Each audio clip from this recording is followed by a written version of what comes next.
A remarkable statement by President Trump on a social media post saying that the US has carried out a large-scale strike against Venezuela and its leader, President Nicolas Maduro, who has been, along with his wife, captured and flown out of the country.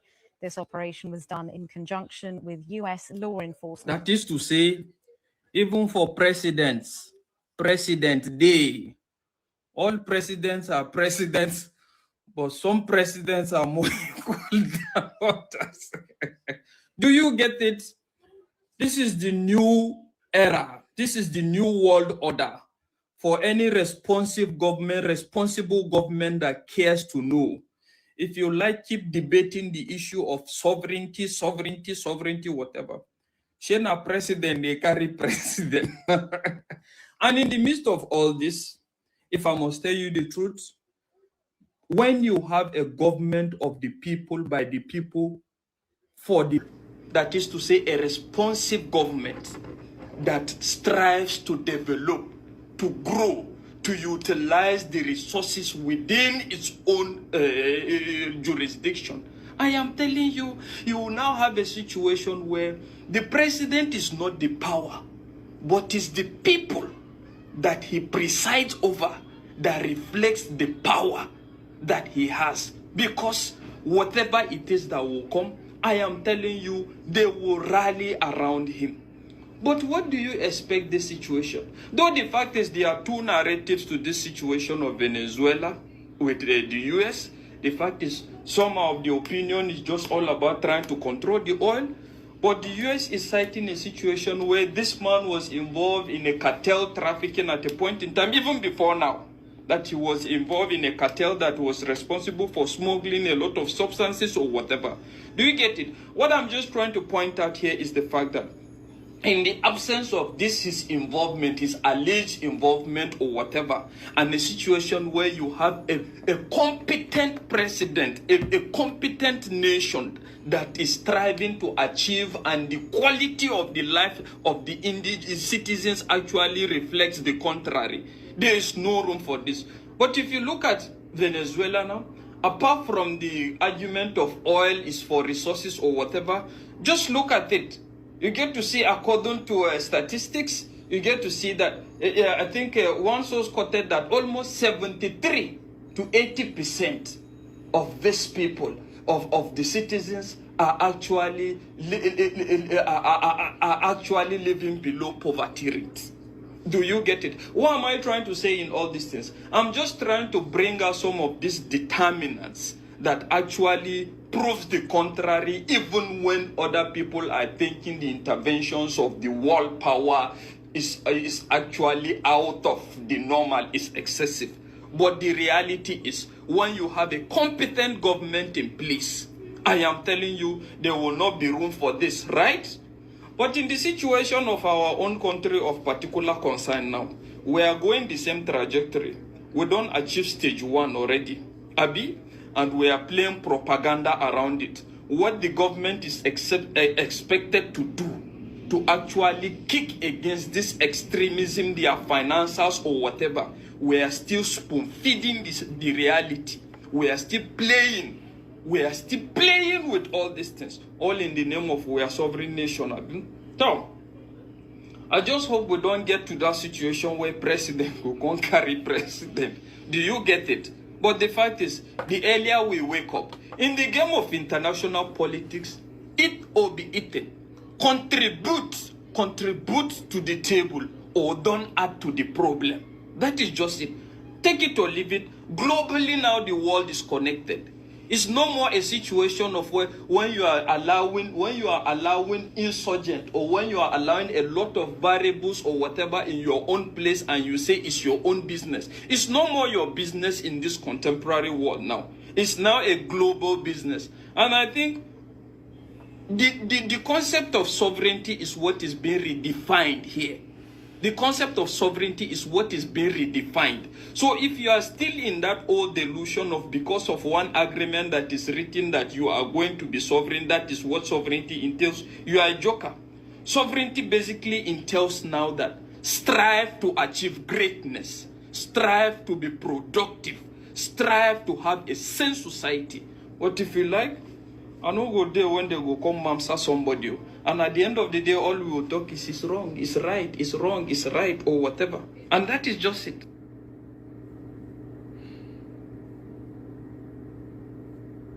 Please let me know if you guys can hear me, I beg. Let me know if the audio is good, because I had to stop and restart this again.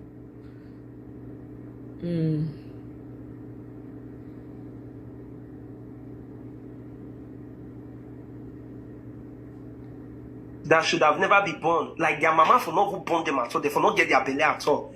Number one is Obama. Obama is a calamity to the world. Obama is one of the worst things that has happened to the world. Then the second one is Buhari. Buhari is military regime and the civilian regime. Is Buhari drew Nigeria back to 1972. Buhari and the Emefiele alone destroyed the system. Buhari is one of the worst things that has happened to Nigeria.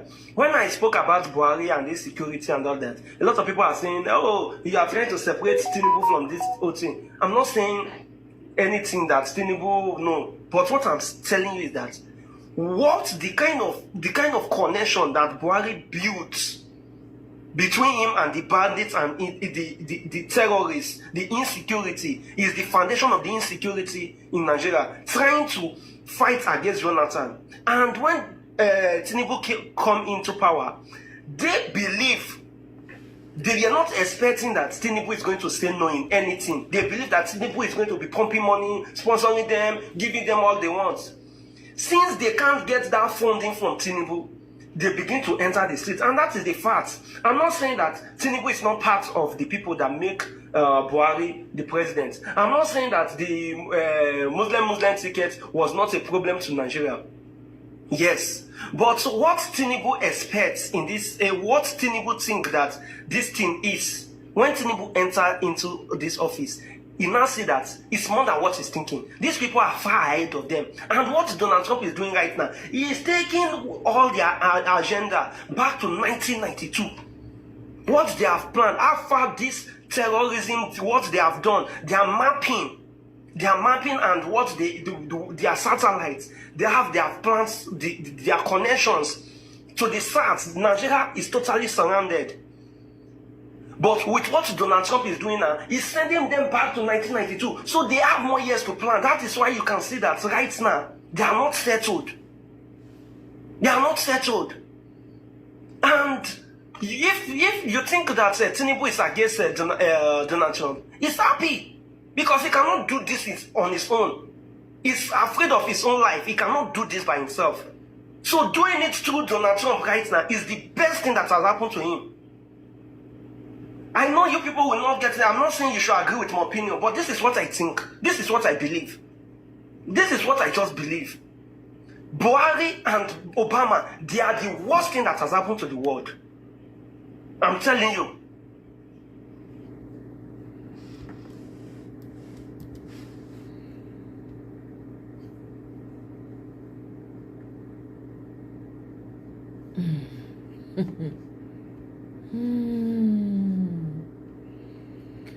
Okay, moving along.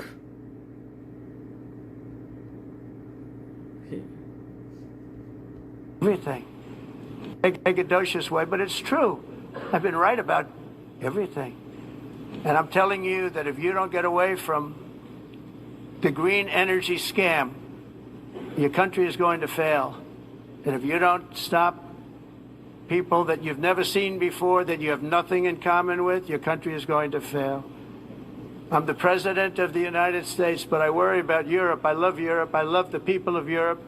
And I hate to see it being devastated by energy and immigration. This double-tailed monster destroys everything in its wake, and they cannot let that happen any longer. You're doing it because you want to be nice. You want to be politically correct, and you're destroying your heritage. They must take control strongly and immediately of the unmitigated immigration disaster and the fake energy Nigerian way, but it's true.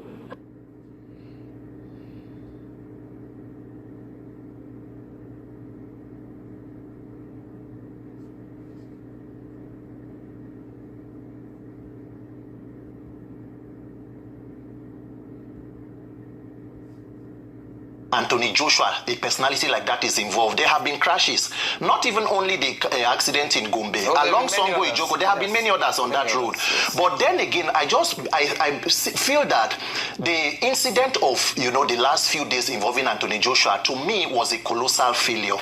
It was not just a national, it was an international shame on Nigeria, and it's an indictment of government at all levels, both local, state, and federal. Because as it is today, we have had, injunctions that it was dangerous or reckless driving. In fact, the driver has been charged to court. Yeah. That is why it is in court now. The question will then be, and many thanks to the road safety officials, who do their job and who try to manage to do their job with the kind of resources and manpower that they have. But let us assume that it was dangerous and reckless driving. At what point was it established? And then who is it, or whose decision or duty is it to enforce road traffic, precautions or safety measures?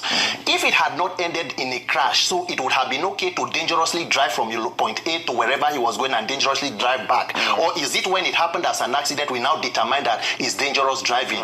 Whose duty is it? What do we know is the speed limit of Lagos-Ibadan Expressway? Because Lagos-Ibadan Expressway it took almost 20 years to build that section of the road, and somehow we ended up with a road that has almost little or no road furnitures.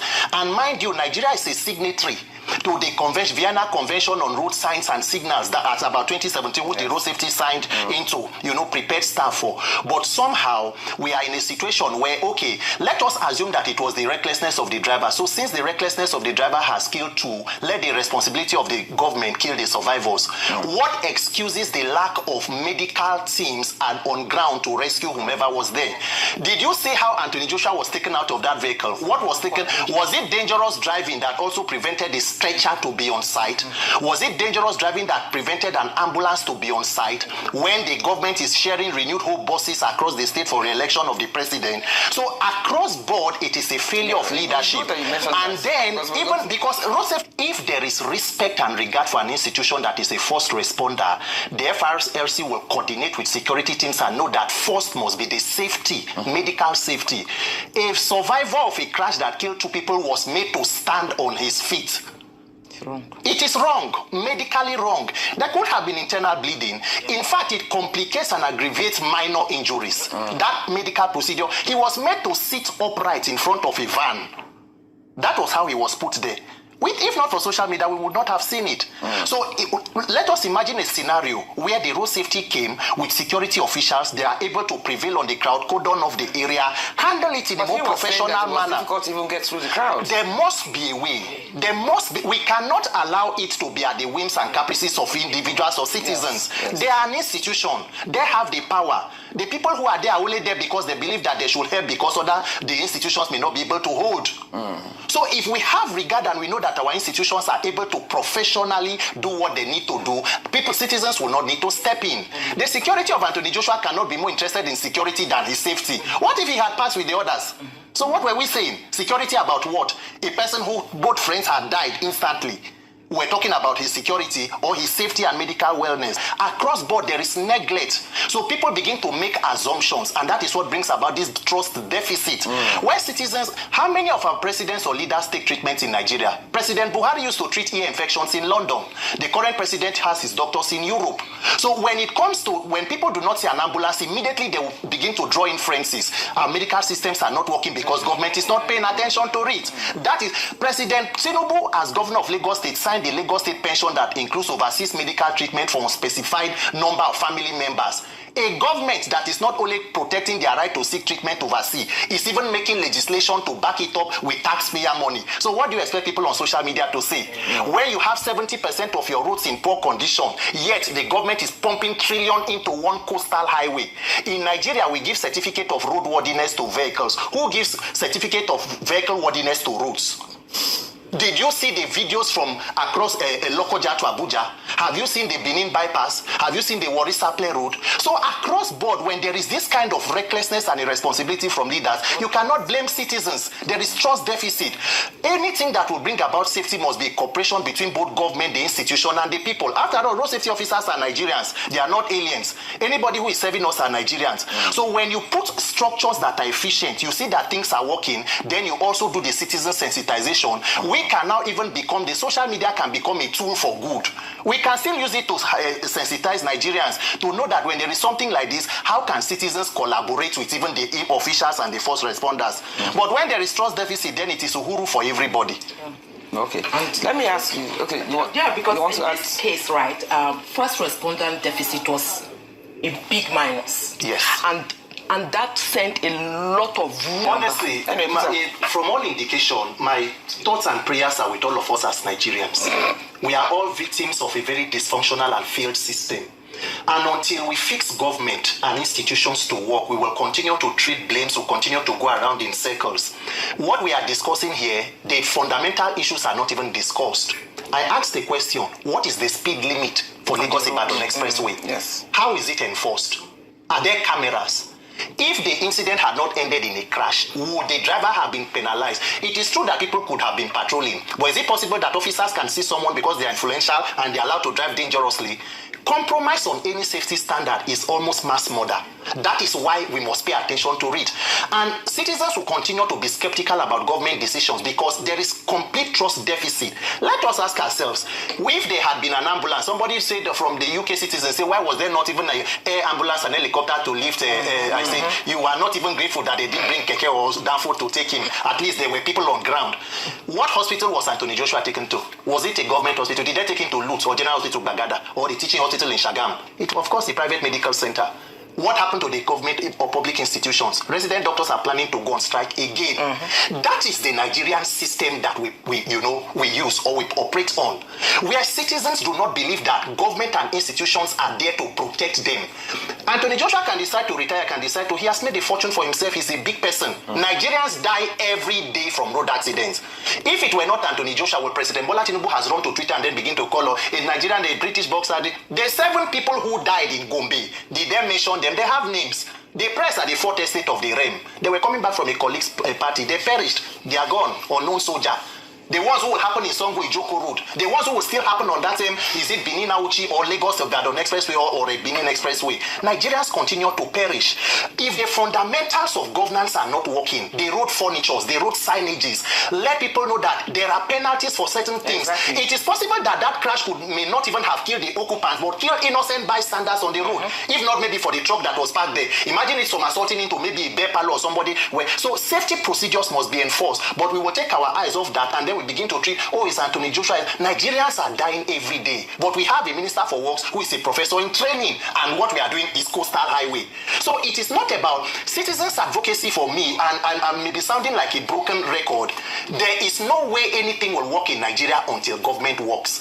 Even police officers, as much as you accuse them, road safety, military officers, they are also victims. Today in Nigeria, we are in 21st century Nigeria. We are talking about handling road traffic issues with giving firearms to FRIC officers. At the end of it, everybody in Nigeria will need to give nurses gun, teachers go hold gun, youth will hold gun, market women gun, everybody, church and pastors even need gun more now, especially with the incidents in Kwara. Because that is where Nigeria is insecurity. The people need to protect their life. How much is their salary? What is the training for the officers? If you do not engage in crime and criminality as law enforcement officials, how well can you live? Whether you are sector commander, unit commander, corps marshal, IG of police, DPO, that is the recklessness across board that must be fixed. Imagine if that scenario that happened with Anthony Joshua, there was a kind of response. Imagine the elevation it will create of the Nigerian image on the global stage. Yeah. But everybody was looking and was like, somebody, Anthony Joshua, see how he was groaning out of that car. Look at it. And his stomach was extended. It was extended. And then we're talking about, trying to say that security, if Nigerians do not come together, for me, social advocacy and activism is about fixing government. If public office holders are not held accountable, if there is no deterrence or punishment for doing badly, people will continue to misbehave. Okay, politicians will do it without any consequence. Let me ask Mr. Shegun, because this is obviously...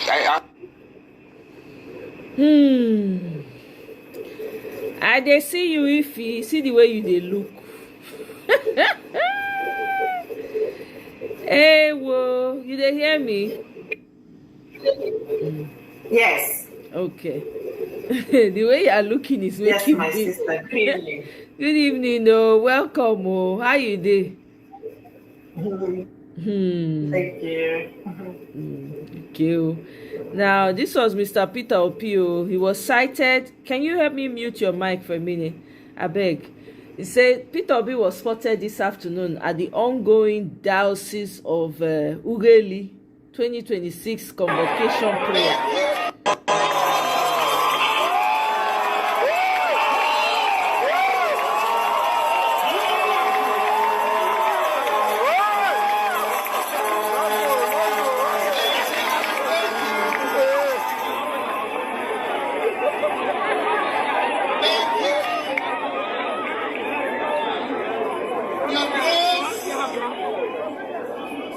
Your grace and our dear Father in faith,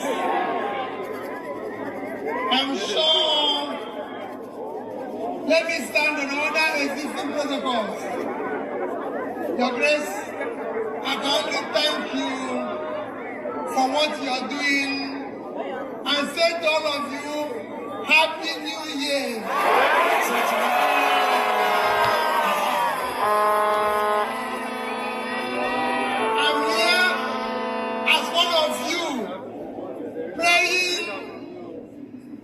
For a better society, praying for the care, because my prayer ground, I will not make any comment except to join you in requesting for prayers for my dear Father in faith. My request is very simple, and it will not take time. Your grace. You've looked at all these people here and all of us. We ask for prayers. And for all of you, we need to pray for our country, Nigeria. When you want to pray, then your prayer point, you can take me and we are on this side. Let your prayer point be that God,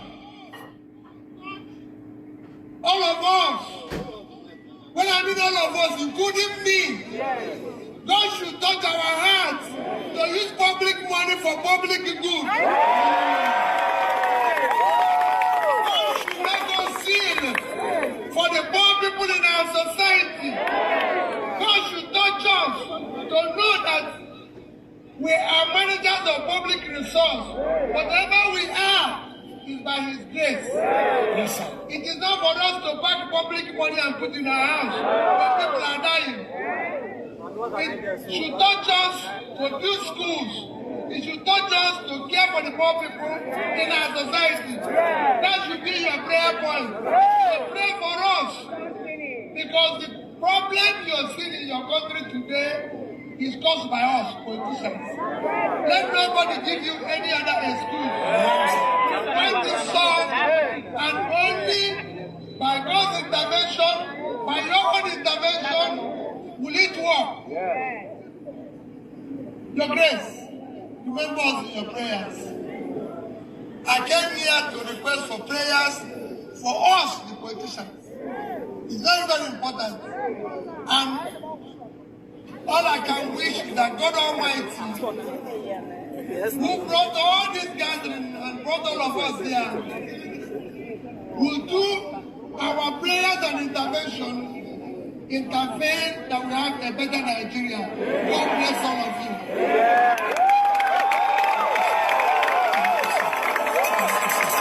Well, that was PO there. Moving along really quickly because my stream delayed me a little bit.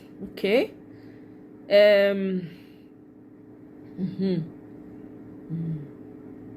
Abubakar Gumi is a terrorist sympathizer. And if the law is to be implemented according to how it's supposed to be, if convicted, he should be liable to something minimum of 20 years imprisonment, maximum of life imprisonment. And that is just it. I'm not the one saying this. It's the Nigerian law that stated this. Let me explain. Under the same Terrorism Prevention and Prohibition Act of 2022, it prohibits even promoting negotiation with terrorists. You will now want to ask if Bello Turji and the cause are terrorists or not. According to the same Nigerian provisions, it was finally concluded in January 2022 by courts under Abubakar Malami that Mbindiga, Yan Ta'adda, bandits are terrorists. So, why is he now promoting and negotiating with terrorists and the government is doing nothing about that? And you get to see the reason why people now say that the justice system is selective. The justice system is selective. And I want this to get to newspaper outlets as well. I think it's high time we get rid of these words like bandits, headers, and the rest of it. The definition of that is terrorist. So when they attack, give them the real name that they deserve. Terrorist attack, not bandits, not kidnappers. This is a pure act of terrorism. And in this same vein, I'm calling on all relevant authorities as well to actually make sure that what is agreed upon, what is written, should be implemented to the letter, irrespective of whoever he is. And at the same time, even the local authorities and even the clerics that went to negotiate with this element as well deserves a lifetime imprisonment if convicted by a court. And that is just it. And in so doing now, you will now prove to people that the justice system is not selective. I want to bring this to point this out to the National Assembly, number one. And secondly, I want to point this out to the international community as well. Addressing the situation of Nigeria at the moment is not all about military deployment. There are a lot of legal works that needs to be enforced and enforced to the letter for victory to be won. The legal framework must be provided and at the same time must be enforced. Let's tell ourselves the truth. Let's not be deceiving ourselves. Nobody should be above the law. Except if you now tell us that it's the same government that their stand in regards terrorism is the basis that there's no negotiation, there's no even paying of ransom. Payment of ransom is even criminalized, not even to talk of promoting negotiation. And that is how you see seriousness of a government that wants to fight this. It's not about your deployment. A lot of things needs to be done that is not even in the front. And if you're serious about this, then we will now know that we're all one and we desire a better nation. Okay. I could share am before, but I just say make I play am again for those of us when they the back. Welcome, Mr. Anthony. I see you. Welcome. Let me go to the one that is really triggering me, to be quite honest. Let me just move forward and go to the one that's really triggering me. So I came upon this tweet that Elon Musk, he typed hard truth. So I said, let me read what's going on here. This is Lauren Chan. I don't know who she is. Yeah, okay. She said, people often say that the developing world is poor because the Western world colonized them and stole their resources. The truth, however, is that over the past century, the developing world has, for the most part, shown that they are completely incapable of harnessing their own resources. Ignorance much. They are not poor because we stole from them. They are poor because they do not know how to run and administer their own country's resources, be damned. Can you imagine? Number 2, ignorance. Take Venezuela. The world's largest oil reserves, mean nothing if you have a corrupt communist as your leader. People will actually be starving and trying to eat zoo animals while you sit on trillions of dollars in resources. Africa is another example. Europeans left behind farmlands. Did they leave farmland for you people? Say aye in the comment section. Trains, roads, and mines in Africa. What happened to it all? It's not that all of a sudden. The Africans started running things like anti-colonialist activities had envisioned at the time. No. All the infrastructure fell into disrepair and all was stripped down and looted. They were literally handed fully functioning, completely supply chains for resource extraction and basically unlimited wealth. Now they hear, but they couldn't manage the simple upkeep. Now, the defense for Africa might be that Europeans didn't teach the Africans how to manage any of this. Now they hear. It's not the Africans' fault. They couldn't run it independently. They were never trained. So now they hear. This is the mind of someone who, this is what they think about you. It could be maybe na person, na your colleague now in the office. Now your colleague is where you do office with, now they type this nonsense. But my brother, mismanagement, yes, I agree with her, mismanagement of infrastructure. But my brother in Christ, the Europeans did try to train locals for management. You see how they are trying to whitewash the history? While you are here, some of you are here still defending your dead cult called APC. Obviously, it would have been easier to have at least some locals in administration, rather than having to import an entire workforce. But efforts to find African talent were largely unsuccessful. Mona they hear, oh. Mona they hear. This is what they think of you. This is what they think. They were not able to find African talent. But a talent from Africa, now they run this world. Right? Don't believe me? Just look at the different outcomes in Hong Kong and Singapore when compared to Africa. You see what they take compared to now? In East Asia, Europeans often did work with locals in administrative and management capacities. When colonialism ended, Hong Kong and Singapore were able to manage themselves, not the case with Africa. Do you see where this is all going? This is all a narrative. This one, very soon, you go turn to narrative, say they want recolonize Unamona, they play. Now, none of this is to say that colonialism is good. After she don't use ignorance, they finish her write-up.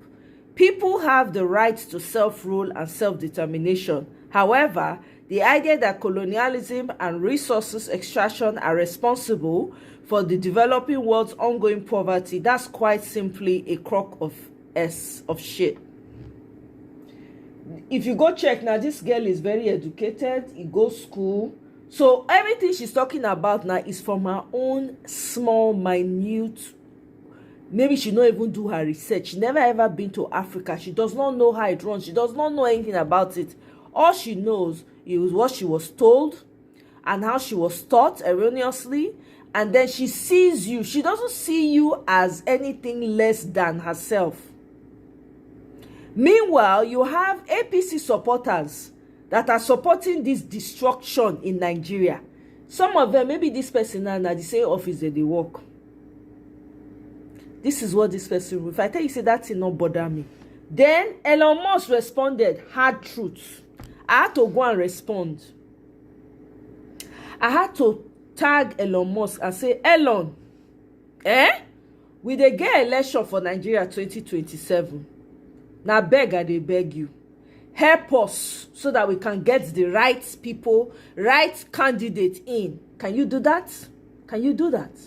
I said the people when they run Nigeria right now the Democrats bring them. They were backed and funded by the Democrats.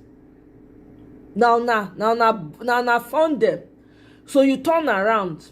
You know the kind of talent that is leaving Nigeria every day? There's no way you go to, you not find excellent Nigerians. There's nowhere, no part of this world. Where do you think all that came from? Well, now they use us to build in our society. I hope say people they listen. I don't know who she is. She's just somebody. I saw her tweet that Elon Musk responded to. I don't even know. Usually I don't read most of this Elon Musk tweet. But I just make I read them. Now I see in Africa that they talk about. This is what they think about you. That you are incapable of ruling yourself. They are trying to build a story now.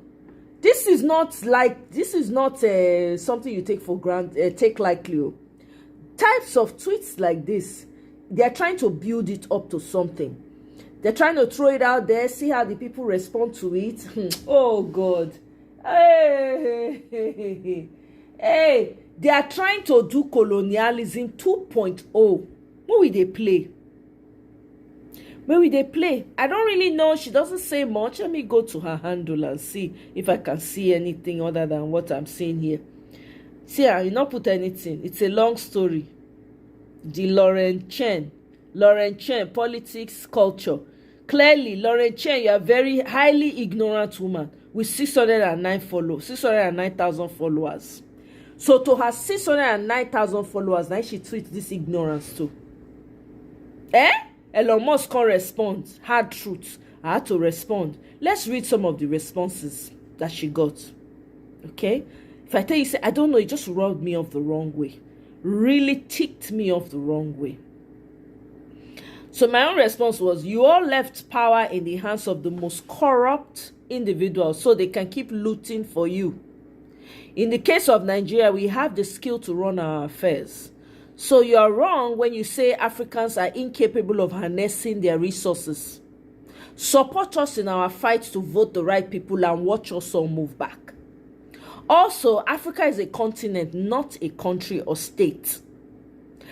Burkina Faso, Mali, Niger, Ghana, Zimbabwe, Rwanda, etc. all are being run by Africans because they have the right leaders. So stop your people from funding and backing criminals and watch us live en masse. Your write-up reeks of ignorance. Let me read some other people's responses.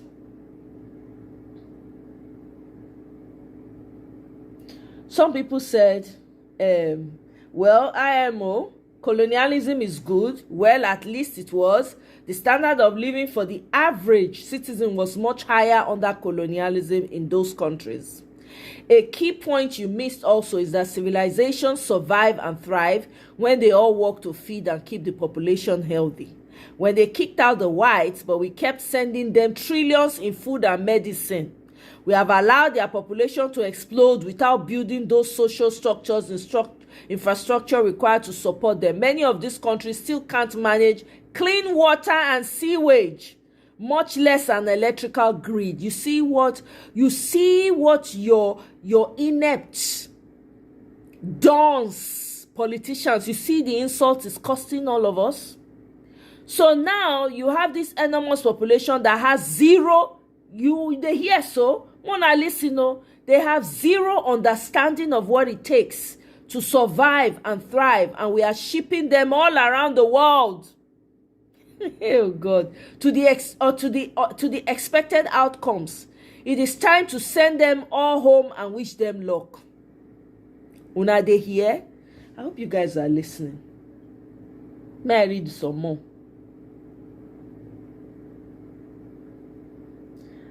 Good until the end there, Lauren. Colonialism was good. South Africa was better under white rule, both for the whites and the blacks. Don't be afraid to admit these obvious truths. Oh God. Oh. Somebody now responded, another person responded, the colonizers did not only loot and steal, they created a ruling class of natives with the colonizers' contempt to their own people, for their own people. This class replicated the rapaciousness and corruption of the colonizers. The structural mess takes a lot longer to clean up. The architecture of failure, why incompetence doesn't explain global poverty. The argument is a familiar one, often whispered in diplomatic corridors or shouted in political debates. The developing world isn't poor because the West stole their resources.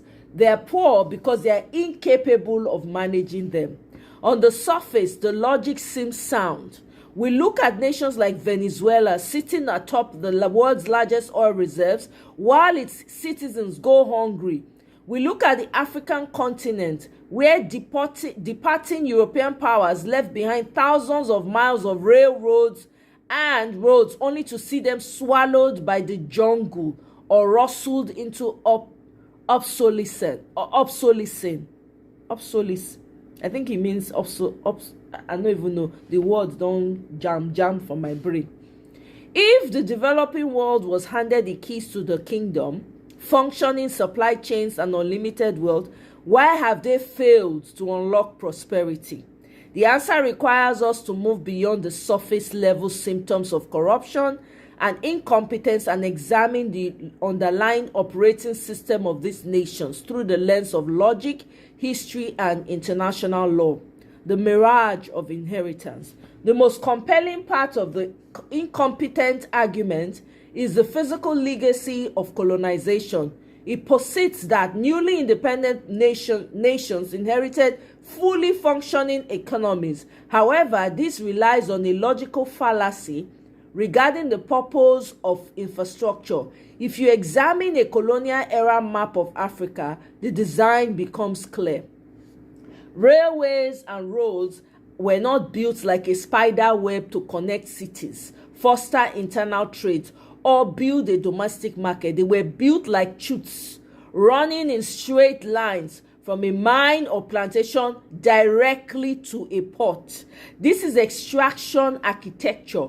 When the colonial powers left, these nations didn't inherit a network. They inherited a series of one-way streets designed to drain wealth, not created. Under the logic of economics, maintaining a railway that only goes to a port is useless if the foreign buyer sets trade barriers or if you're trying to build a domestic economy. The infrastructure fell into disrepair not simply because the new administrators were lazy, but because the infrastructure was economically unviable for a sovereign nation trying to serve its own people rather than a foreign empire. The institutional void and the scorched earth. The argument that developing nations don't know how to administer ignores the legal reality of how they were formed. Under international law, the borders of many developing nations were drawn arbitrarily by European powers, most notably at the Berlin Conference of 1884. These borders grouped rival ethnic and religious groups together while splitting cohesive communities apart. When independence came, the new leaders weren't just tasked with administering resources, they were tasked with managing artificial nations designed for internal conflict. Furthermore, the transition of power was rarely the benevolent handover often imagined. In many cases, it was a scorched-earth withdrawal. When Guinea voted for independence from France in 1958, the departing administration famously stripped the country bare, taking light bulbs, blueprints for sewage systems, and even burning medicines. This created an institutional void. Administration requires bureaucracy, tax agencies, courts, civil services. Colonial regimes were generally autocracies designed to keep order, not service-oriented bureaucracies. The software of democratic governance was never installed. Therefore, the failure to run these systems is often less about a lack of innate ability and more about the total absence of institutional memory or transitional support, a violation of the spirit of the UN right to development, which emphasizes the need for an enabling environment for development. It's very long. I can't continue to read. Come on, this guy, you're the right, they go.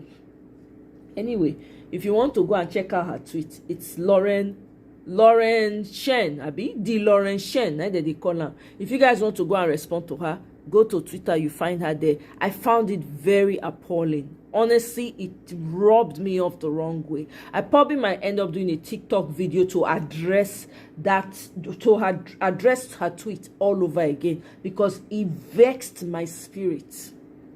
And I'm also angry because as citizens, we don't seem to know what we are. We don't seem to, a lot of those supporting APC, they don't even understand the destruction they are bringing on themselves.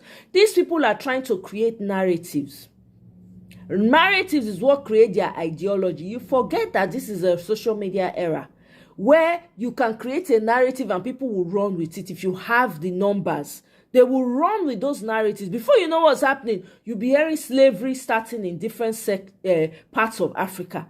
Where could they play APC supporters? Your so-called Agbado, he has sold you people out already. He doesn't care. He does not care. The people that are funding and backing him, they will give him his cut. And he will go somewhere and go and chill by the south of France. He's made for life. It is you and your children that will go into slavery. You see how your elites are defending each other? More than they play. You guys should continue. Anyway, Elon say hard truth. Let me respond to Elon. I say, Elon, 2027, Nigerians, they vote. Biko, we need you. Okay? 2027, we need you during the election. May we get and right. Watch all of us move back. It's simple. Anyway, let's move on. I don't vent enough. Let's move on. There's no time. No time. The author of the tweet is either ignorant or in denial of the reality of the persistent exploitation by the West through their African stooges and the repeated suppression of progressive Africans. Absolutely. I did respond to her, right? And other people responded in that same line, and I'm sure there were so many tweets of, as you can imagine. I can only take so much. You know, it really vexed me, honestly. It's very annoying because I know a lot of brilliant Nigerians. I know a lot of people, right? Literally, Nigerians have been part of building the NASA. Nigerians are very active in very key positions in the world. In the world. You want to name some of the best scientists, Nigerians, they there. The best businessmen, Nigerians, they there. Everything we need to develop our country, we have it already. So to read this kind of Twitter is very, very, it's annoying. It aggravates my soul. I'm going to do a TikTok video because I'm trying to build my TikTok up so I can stream multiple. As the election gets close, it's going to be fire. We have to be ready. You understand? So anyway, let's move along. Her name is Lauren Chen. Let me see. Let me show you guys her thing. This is her. Right here, Lauren Chen. If you want to go respond to her, this is her profile right here. It's very annoying. Very, very. She might have a podcast. I don't know. See, maybe this.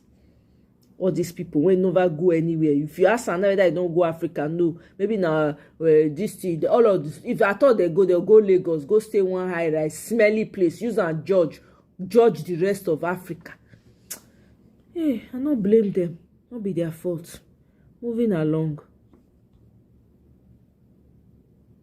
Punch newspaper reported that the membership of the African Democratic Congress, ADC, has continued to swell following the recent defection of Peter Obi to the party.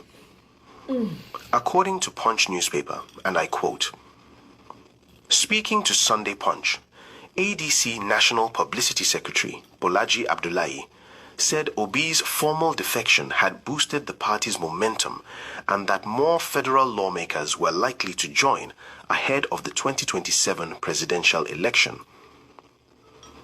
Obi's defection has given traction to the ADC, and we are expecting more quality politicians like him to join us.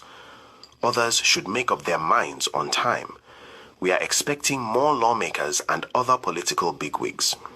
Discussions are ongoing with them, and the engagements have been positive so far. We are expecting them in the next few weeks. End of quote. This statement coming from the National Publicity Secretary of the ADC is very significant. It is not just a casual political remark. It is an official admission that Peter Obi's entry into the ADC has fundamentally changed the party's political fortunes and public perception. The sudden surge in membership, interest, and political engagement around the ADC did not happen in a vacuum. It did not happen simply because of party branding or internal restructuring. It happened because Peter Obi joined the party. Once again, Obi has demonstrated something that has become consistent throughout his political journey. Wherever he goes, attention follows. Wherever he stands, momentum builds. This development further reinforces what many Nigerians already know and have known since 2023, that Peter Obi remains one of the most popular and widely accepted politicians in Nigeria today. His relevance did not end with the last election. His political capital did not diminish with time. Instead, it has remained strong and in many ways has grown even deeper. It is also important to put this in proper context. Over the past months and years, several politicians, including presidential aspirants, former governors, ministers, and party chieftains, have defected from one party to another, including moving into the ADC. However, none of those defections generated the kind of national conversation, media dominance, and sustained public attention that Peter Obi's defection generated. That difference is not accidental. Peter Obi is not just another politician switching parties. He is the symbol of a political movement, a movement that first became clearly visible during the 2023 presidential election. In 2023, Obi's popularity shocked the Nigerian political establishment. Without the backing of the traditional political structures, without control of state machinery, and without decades-old party dominance, he still mobilized millions of Nigerians across regions, religions, and age groups. Young people, professionals, traders, civil servants, students, and first-time voters rallied around him. For many Nigerians, 2023 was not just an election, it was their first real experience of political hope and civic engagement. That experience did not disappear after the election ended. What we are witnessing today is simply the continuation of that same momentum. Since 31st December 2025, when Peter Obi declared for the ADC, Nigerian political discourse has almost entirely been dominated by that single development. Television stations, radio programs, newspapers, online platforms, and social media spaces have all been focused on one topic, Obi's defection and what it means for 2027. Every political conversation, whether formal or informal, has revolved around questions such as, what does this mean for the ADC? What does it mean for the ruling party? What does it mean for the opposition?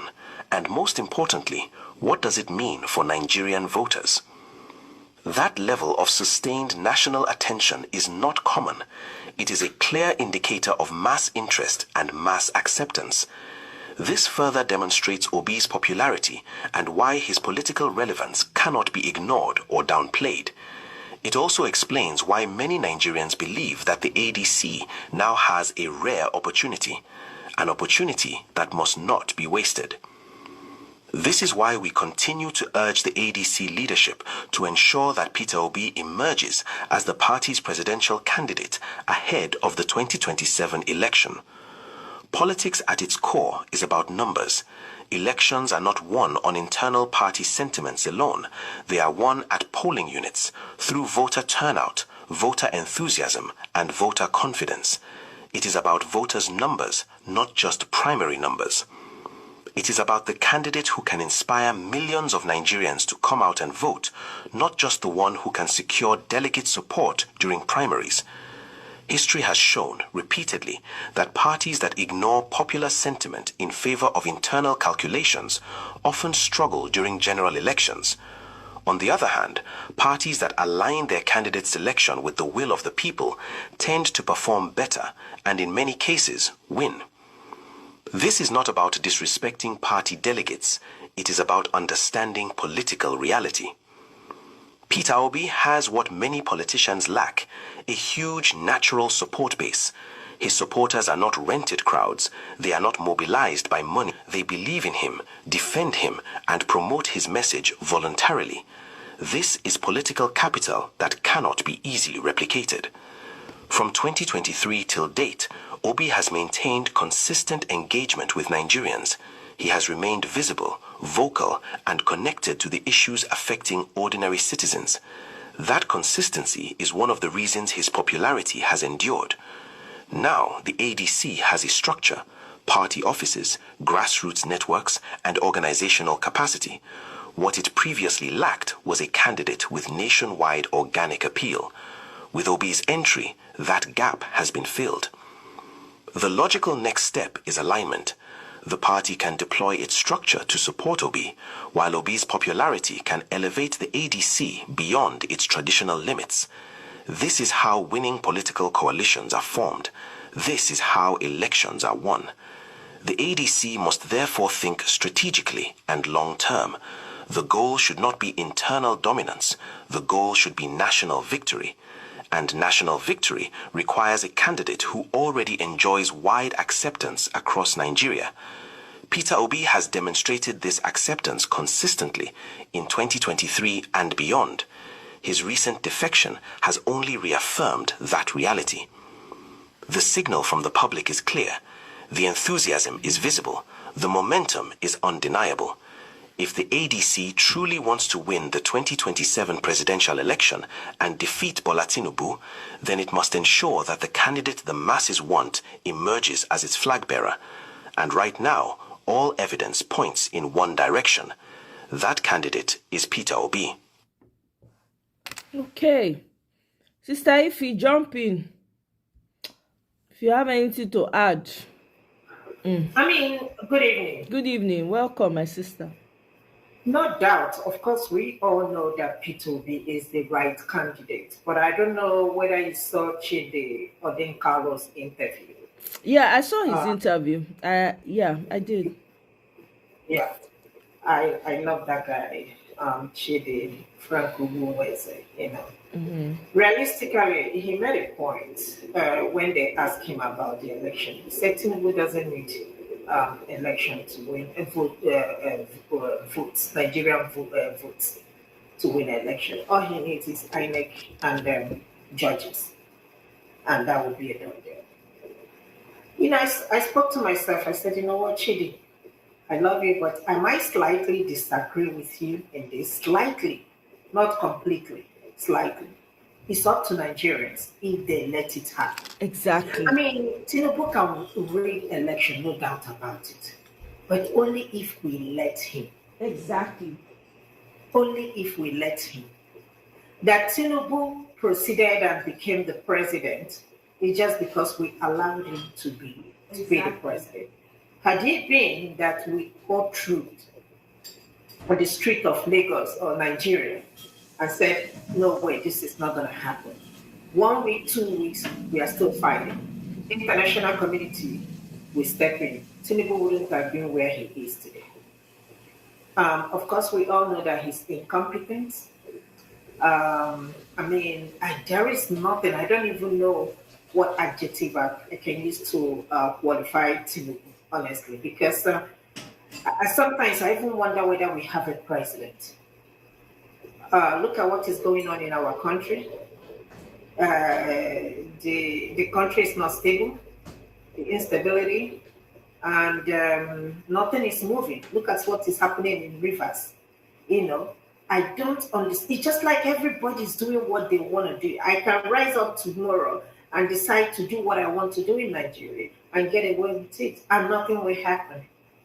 Everybody's doing what they want to do, and nothing will happen. Again, Nigerians, look, you see, that's why sometimes I am just so tired about Nigerians as a country and as a people. Can you imagine what is happening in Rivers? How people are supporting Wike. And now his son, allegedly, they say that his son is about to come out and vie for the seat of a House of Rep in Obiapo local government. As per what? As per what? 25 years. It's not even about his age.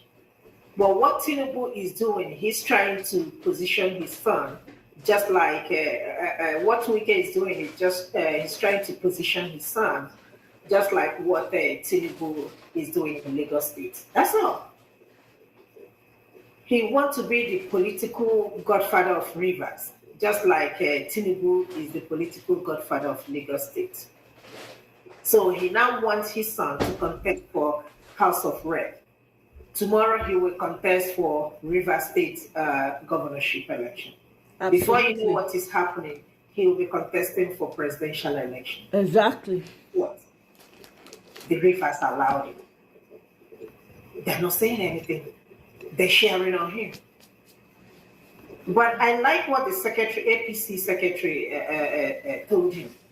Yeah. If you want to be in Rivers, resign from Abuja and then go to Rivers.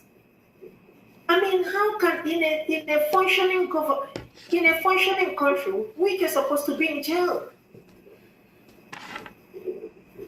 Huh? Everybody kept quiet.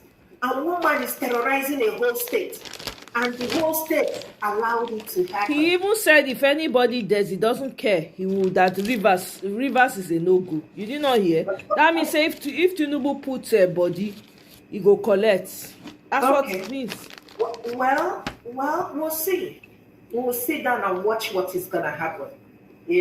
We'll sit down and watch what is going to happen. Because Wike is having a sleepless night. He's having a sleepless night over Fubara. And there is nothing he can do. He can never tell Fubara not to contest. He is the governor of the Rivers. So whatever agreement they have, and he's so shameless talking about agreement is agreement. These people don't even care about us.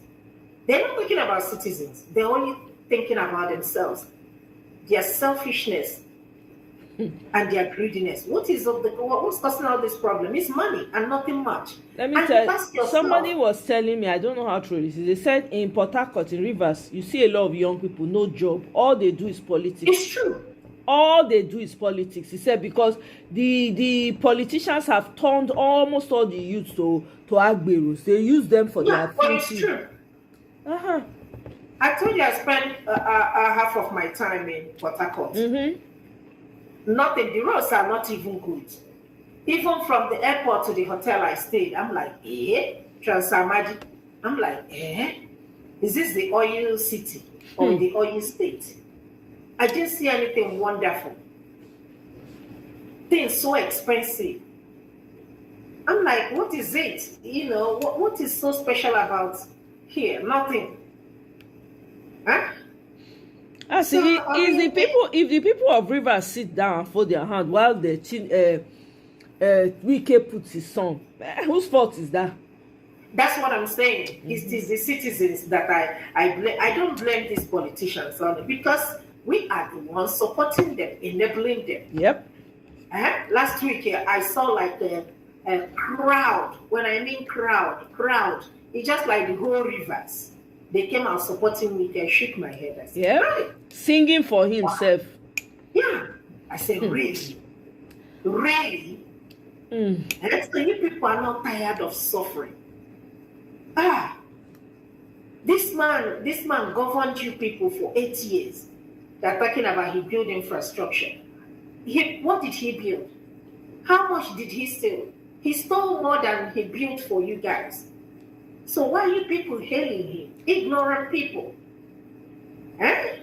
He built bridges. Which bridges? There was something somebody sent to me about, I think about last year, last 2 years.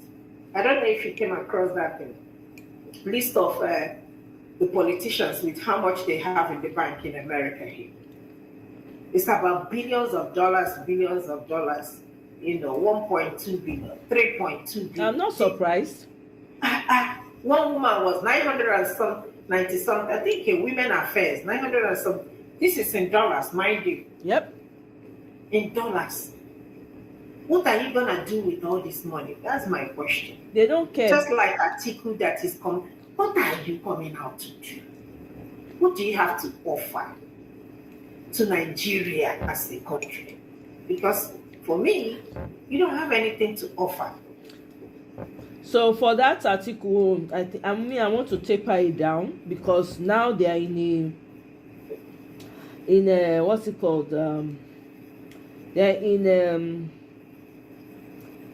what's the word I'm looking for now? They are in a coalition. So whatever rhetoric I have about Atiku or any of them in that group, I have to taper it down. Because my own push is for, our mind is that it's Peter Obi we want. We've already made that clear. So I want to really, we have to be careful with our rhetoric. Let me just put it that way. They already know, everybody's pushing it on Twitter. Everybody knows. I mean, why are we still wasting time? There is no time. Why is we still wasting time? They have to have their first meeting. 1 year. They have not had their meeting yet.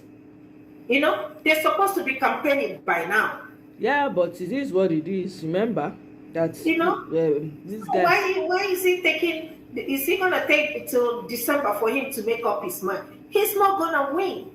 It's just very clear, point and clear. Oga, even if you win the you're not gonna be the president, whether you like it or not. Next 4 years, you're gonna come out again to campaign, to contest. Now sit down, look the monkey business. Maybe we see waiting this their meeting go first because they've not had a meeting yet. So let them, when the meeting is done, then we will know for sure. We've already talked about this whole thing, you know. I don't want us to keep pushing it. Let's just see what happens after their initial meeting. It's very clear. Everybody knows it. Everybody feels it. I mean, the surge. They can even attest the number of people that registered with ADC just right after Peter Obi joined. Even Aisha has joined as well. So let's just, I'm trying to be, I don't want now everybody's in a coalition, whether we like it or not. We are like a big family now, so everybody needs to respect themselves, you know. So as we enter their house now, more with they look, we don't really talk with him we want. The West is fearful of the rise of Africa. They're fully aware of the huge impact they will have on them, as shown with France. Yeah, absolutely. But you know, there are a lot of ignorant rhetorics there. They see that, but they intentionally ignore it. You know, so we have to be watchful of these tweets that they are putting out, because this is how they go behind. For you see they happen, they see you with your corrupt office politicians in office. They will go behind and go and be pushing some useless agenda with them. Now make everybody need to shine their eye. Honestly, it's very annoying. Wike has been outmaneuvered and diminished in political relevance by both APC and PDP. Yep, he has. In fact, I think the secretary of APC responded and told him to focus on his, you should focus on Ogbeapo, ability that they call him, Rivers. If that is where his mind is, you should focus there. And stop He told him to resign. Yeah, he told him to resign. Yeah, so that he can focus on Rivers. You know? So we go. Let me connect with my phone. Okay. No voila.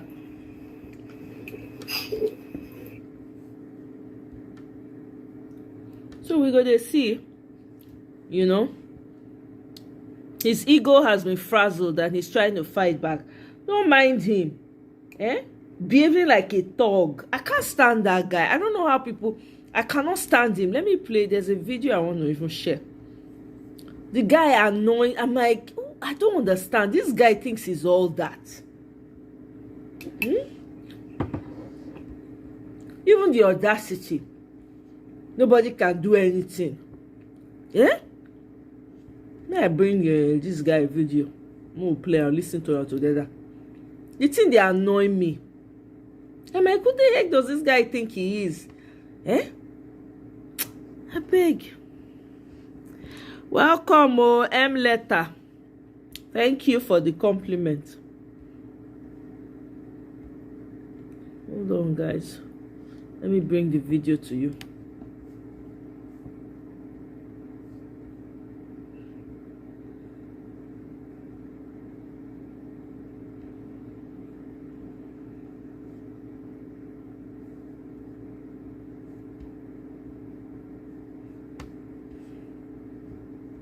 Hello! The fire where the bomb for PDP sees, don't you start enter rivers, now they enter APC. You know this morning, this evening, this man, APC National Secretary, tell Wike say make he resign because Wike won him openly. He tell Wike say make he resign. He would drop a tweet say Wike is not a member of APC. If you enter Twitter now, Twitter they on fire. The matter long well. One video no be set to run. What I go do? I go do a quick rundown. All the alleged where they go for Twitter since. I will try to summarize everything. We'll all carry and go where we did today. Okay? Because of time. Remember, President Tinubu declared emergency for Rivers State. A bit when they come out Fubara. They call later settle the matter. After the settlement, we hear say Fubara no go fit get second term ticket. Allegedly say Wike say lie. Now only one tenure he go do.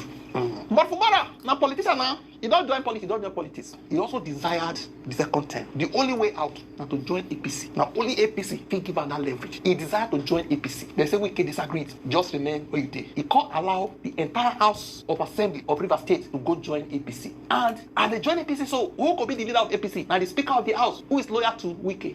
Get the point now. But remain in PDP. PDP where just scatter finish. You can't join APC. Allegedly, maybe another video. I will play those videos where put alleged. Why? Because if Fubara joins APC, automatically he go be the leader of APC for River. Because now governors, according to APC's constitution, now they be the leaders of parties per state. So Fubara must not join APC. All roads to joining APC blocked by Wike allegedly. Now, so one day we sit down, we hear say for Imo State, somebody they plan a successor for Hope Uzodinma, and that person, his name starts with W allegedly. Now Hope Uzodinma hear the matter, say, what? You go choose successor for me? Me, I go choose one for you for your state. Now, so they say allegedly. Uzodinma use his influence, carry Fubara hand, go give person that say this guy need to join APC because Uzodinma now be the chairman of APC Governors Forum. When Fubara joined APC, automatically he became the leader of APC for Rivers State. I'm not just a member of the All Progressive Congress. I am the number one. I have collected. Listen, wait now, wait. I have collected my card. And the form is why do they like music like this band so much?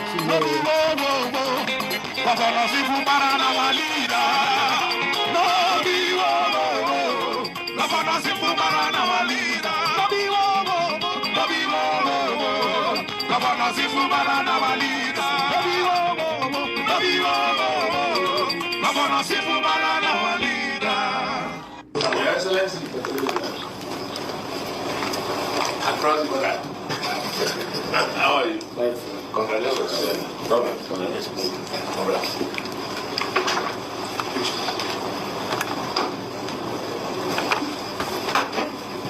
Good night.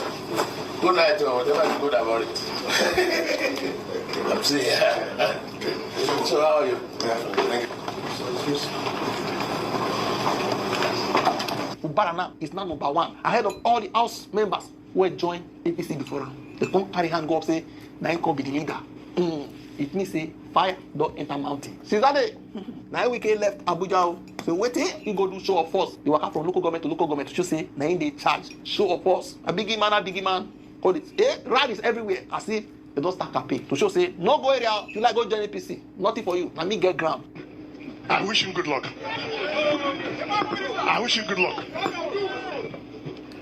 We are not talking about party. We are talking about the Real Hope family. All of us, we have all decided that we are going to work for Asuwaji Bola Ahmed Tinubu. There's no discussion about that.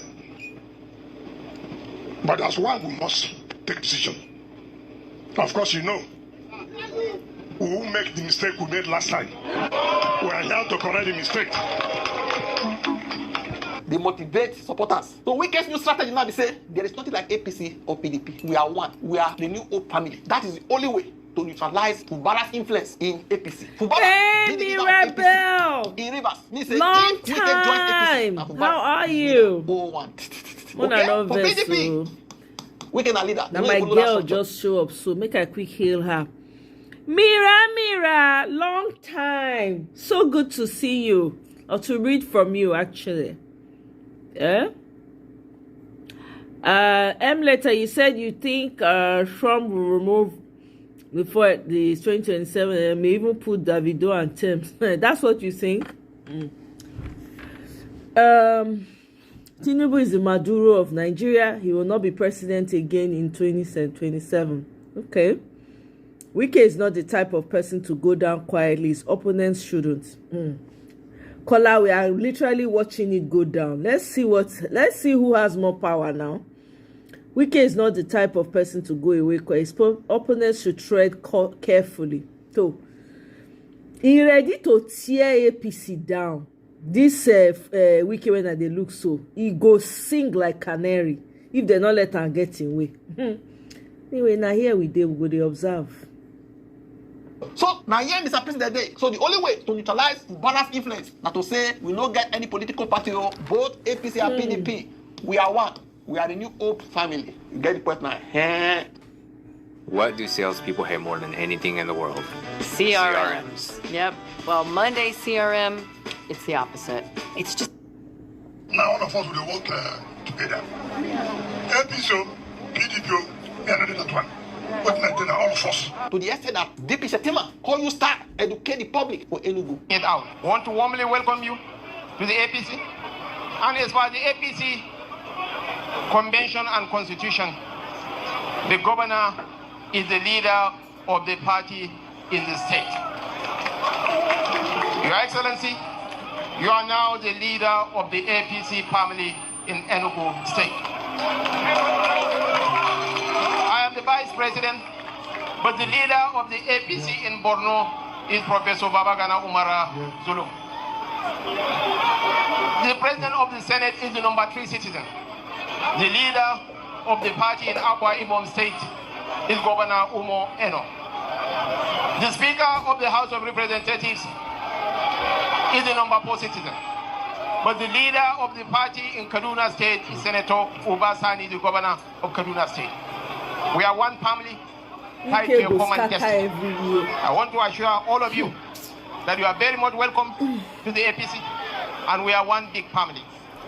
Be rest assured that you will be treated justly. Yes. The National Secretary of APC had an interview. Who is the head of the All Progressives Congress now, in River State? The election done here. You gotta get Nigeria back. So respective states. I hope you show up more regular. You say now you now you be the busy woman. The governors.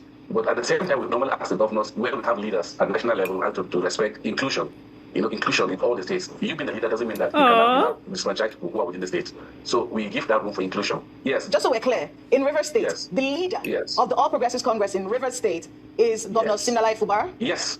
But he will need to coordinate with every other person in the state. What about the statements recently attributed to Minister Nyesom Wike? And one of the things that he said is that the fact that you're singing on your mandate, we shall stand as a governor, does not guarantee a second term in office. If Siminalayi Fubara wants to run for a second term in office, will you, as national chairman of the party, be behind his second term election bid if he wants that? I'm not the person to choose people in the primary election. Everybody undergoes primary election. If Siminalayi emerges as a candidate of APC in River State, I'll stand by him. But if any other person emerges as the candidate of APC in River State, I'll go with him. I go with candidates, not individuals. He will pick from like any other person. He will go to primary election like any other person. All governors go for primary election. Because we did primary election in Ekiti election, in Ekiti State. And the governor contested with other people. And he emerged as the candidate of the APC. Even when he came to submit their forms in the party office, but refused to appear all of them. Asked to go and submit their forms. The governor went and submitted his form like any other person. But after he emerged as a candidate of APC Ekiti State, took over. I took over at the point of the person becoming candidate of the party, not at the point of having him as an aspirant. So when Sim picks a form, he'll be an aspirant. If he emerges as a candidate, I'll support him. If he loses, I'll sympathize with him. I'm going with the person that wins the primary election. Let's talk about the influence of Minister Nyesom Wike in Rivers State, because that's a big conversation that's going on right now. He's not a member of the All Progressives Congress. In fact, we spoke recently with Honorable Farouk Aliyu, one of the leaders in the CPC bloc of the All Progressives Congress, of which you are national chairman. Yes. And he said, listen, if we're discussing elections, we will not be discussing with Nyesom Wike. He's not a member of our party. We would be discussing with Siminalayi Fubara because he is a member of the All Progressives Congress right now. What do you make of that sentiment? And is that one that you share as well? Does Wike factor in any way when it comes to APC in Rivers State, in your view? I think we're overflogging what we don't need to overflog. Why did I say that? Wike is in PDP. And we have registered members of APC in Rivers State, and we have many people that defected from PDP to APC in Rivers State, from the National Assembly to the Senate to the House of Rep. Allow me to discuss members of my party, not discuss people who are not members of my political party. So discussing people who are not members of my political party is like diving into what doesn't concern me. I'm jumping the fence. So allow me to discuss the members of my political party. I'm a chairman of APC. He was very neutral. That's what cost him again, no? Tell my brother, His Excellency, yes, Governor Fubara, I'm with him, 100 over 100. We will work together. We will work together, Fubara. We will deliver President Bola together, Fubara. These open support provoked Wike. Wike dropped Moto to say, I said here, Victor, I want to say it here. Take this message. Tell your national secretary, leave Rivers State alone. Leave Rivers State alone. Go and ask those who have tried it before. Go and ask those who have tried it before. The way this guy is moving, you should say he will survive this thing.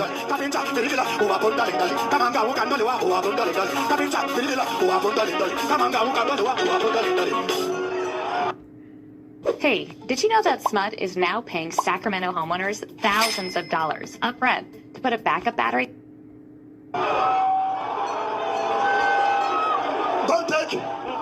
Don't take our support for Mr. President for granted. You have to be careful the statement you make. You have to be careful. Today. Exactly. Cannot handle this scholar. You're right. You don't know those who did the work. Yeah, Mirabel. Yeah, make sure it's on. Because you don't start to. Rivers State. Mirabel.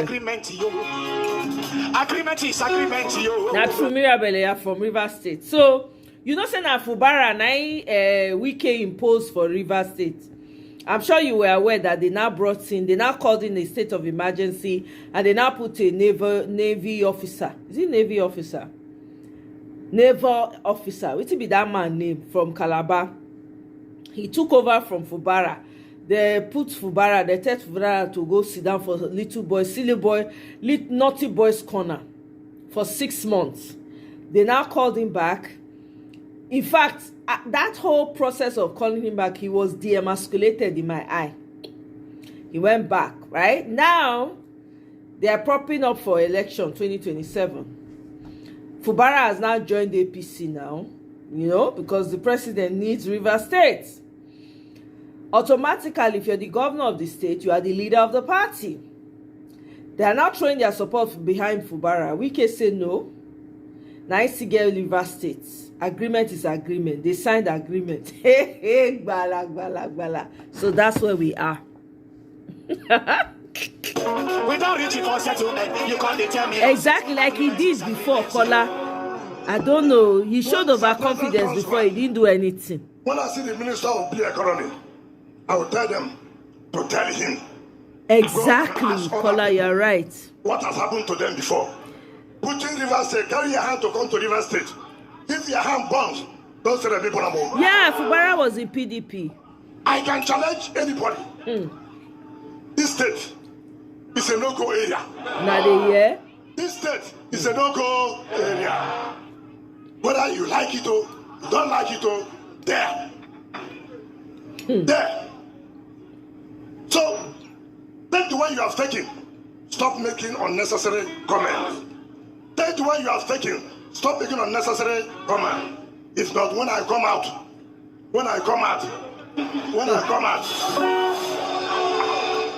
So, I'm not here, and I want to tell anybody, I'm done begging. Wow. All we are here, we have taken a decision to support Asuwaju Bola Ahmed.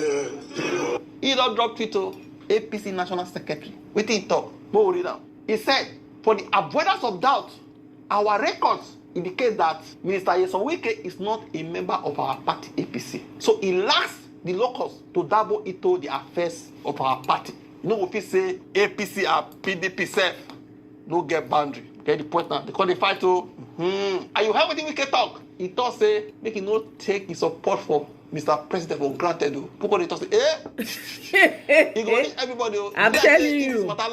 If you reach Mr. President to, I'm telling you, President will collect to from Wike. Me everywhere, boss. Me, I want the National Secretary thought say, when Wike resign, what go read? So you can see just in APC National Secretary asked Wike to resign, face obsession with Rivers politics. Make it come out, go face Rivers politics, resign. Because for how many weeks now? You No, Mirabel. Work for FCT. No, Mirabel is not the lead. Wike is not the leader of APC. No. Fubara has already decamped. You know, during that process, they were punishing him. I'm sure Tinubu talked him into it. He now decamped to APC because Tinubu is trying to get all the southern governors to be in his camp, APC. So all of them have been decamping. So Fubara decamped, but Wike is still in PDP. He still claims he's in PDP. He's still an active member of PDP. He destroyed the PDP because of Wike. I mean, because of Asiwaju, Tinubu. So now it seems like it's coming to backfire because Fubara now is now fully in APC. So Fubara is APC and so he's the governor of Rivers State. So automatically he's the leader of APC in Rivers State. So Wike is not having it because, you know, it was Wike that fought him and made sure that the president called the state of emergency in Rivers State. I hope you get it. If Wike becomes bitter with APC, he could align with ADC in revenge. You think ADC will accept him? I know he's a vindictive solo. That man, he takes men. He's vindictive.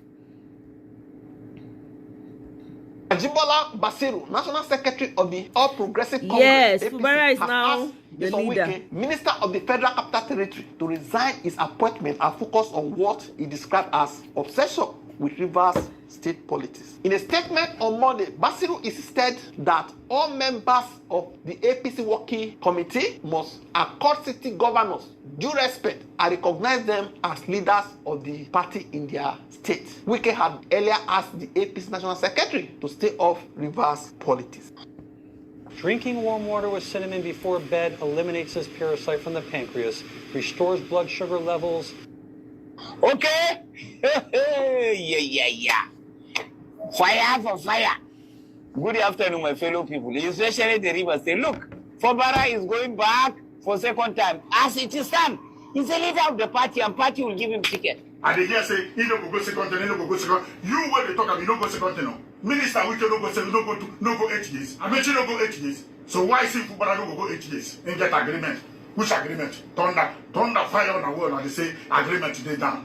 God punish on one and this agreement. Which agreement? Say go complete 8 years. Unless if no one go. When you be governor, who you do agreement with? You respect anybody? People walk when they sign. Now your state. Now you get Rivers State. Rivers State now your bedroom. Make sign paper, kill all of an idea. We say a sign paper. Sing, complete your 8 years. You a good man, you a gentleman, we know. Everybody no go be everybody no go do the same. See, we love you. The Asabuja love you, the Water love you. The Amusu of the Cherubim, I love you. Anybody who believe in Christ, shame, we need to see shame. Now I make one song where they sing. I will no get chuku kama. Okay, chuku kama. What are they here? Anye bawa leka uche chuku gebe. Now they hear the song. Anye bawa leka uche chuku gebe. So if you had a like them, make them bawa leka. Make them bawa like a basketball with a sport.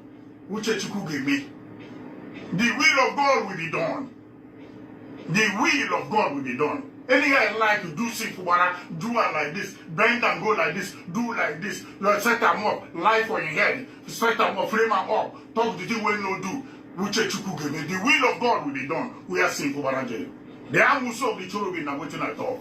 The Quiqui of the Seraph are waiting at all. The will of God must happen. Simple, flag off for second tenor, we deal with you. Thunder fire that paper, thunder fire that agreement. Person will say, make you do agreement. He will do how many agreement? How many papers sign? If assembly no one work with you, go ahead and do your work. If they don't want to listen with you, go ahead and do your work. If they don't want to cooperate with you, go ahead and don't cooperate with them. Give honor to who honor is due. You are the number one citizen. If they don't want honor, you don't honor them. If they don't want come hear from you, embrace you. No, embrace them. Assembly going to take order from minister from Abuja. Prepare yourself.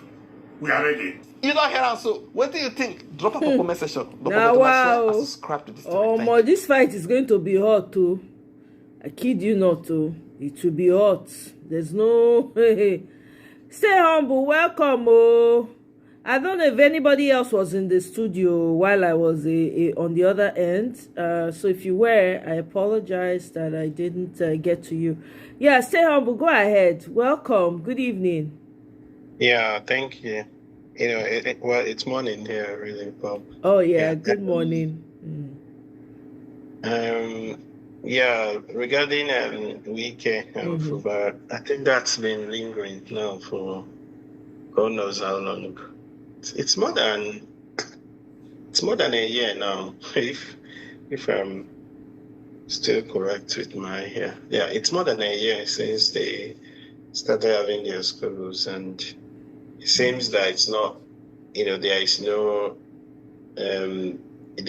end really to it. And I think it would linger on till 2027, at least till the election. Wike is a man that's full of ego. Wike is ready to rip anything apart just if he doesn't get what he wants. Honestly, it's going to be a long fight. And I don't know if Fubara has the stomach for it. Fubara not be like person when go feel really fight, because this was how he was boasting before Wike now went to join Tinubu and sought favor with Tinubu, and Tinubu called in a state of emergency for Rivers State. This was how Fubara was doing here, you know, strong man before they put in hand for back, flog him like small boy. Now he's doing the same thing, you know. And like you said, Kola, Wike might have something up his sleeves, right, that Fubara may not even know about, because the kind of audacity that Wike has it's an audacity that has back, you know. See the way he's talking. Look at the crowd that came out. Go ahead, my brother. Yeah, I think Wike has always been a very confident guy, especially when he has the means to, you know, to exercise his authority. You know, he's always been a confident guy, because I remember when I was a student and Wike was the Minister of State for Education. I remember there was an issue about who would be the head of the governing council of my university. And that time, the indigenes, where the university is, you know, is situated, the indigenes were agitating to get a shot at the vice chancellorship. And I remember that Wike had to wade in and, you know, decisively remove the head of the governing council and install somebody loyal to him. That was a very audacious move. That time, people did not expect that. This happened when Jonathan was still in power. Right. You know, so that gave me a clue as to who this guy actually, you know, is. So he's someone that has been, you know, is very confident, especially when he has the means to do. And you know that he's deriving his power from him still being the minister. Right. Being a minister, he still has the paraphernalia of office and he can wield government power. So that's where his authority is coming from. Because if he wasn't holding any position of authority, he wouldn't even challenge Fubara in the first place. So he's deriving his power from his being a minister and having the full backing of the federal government.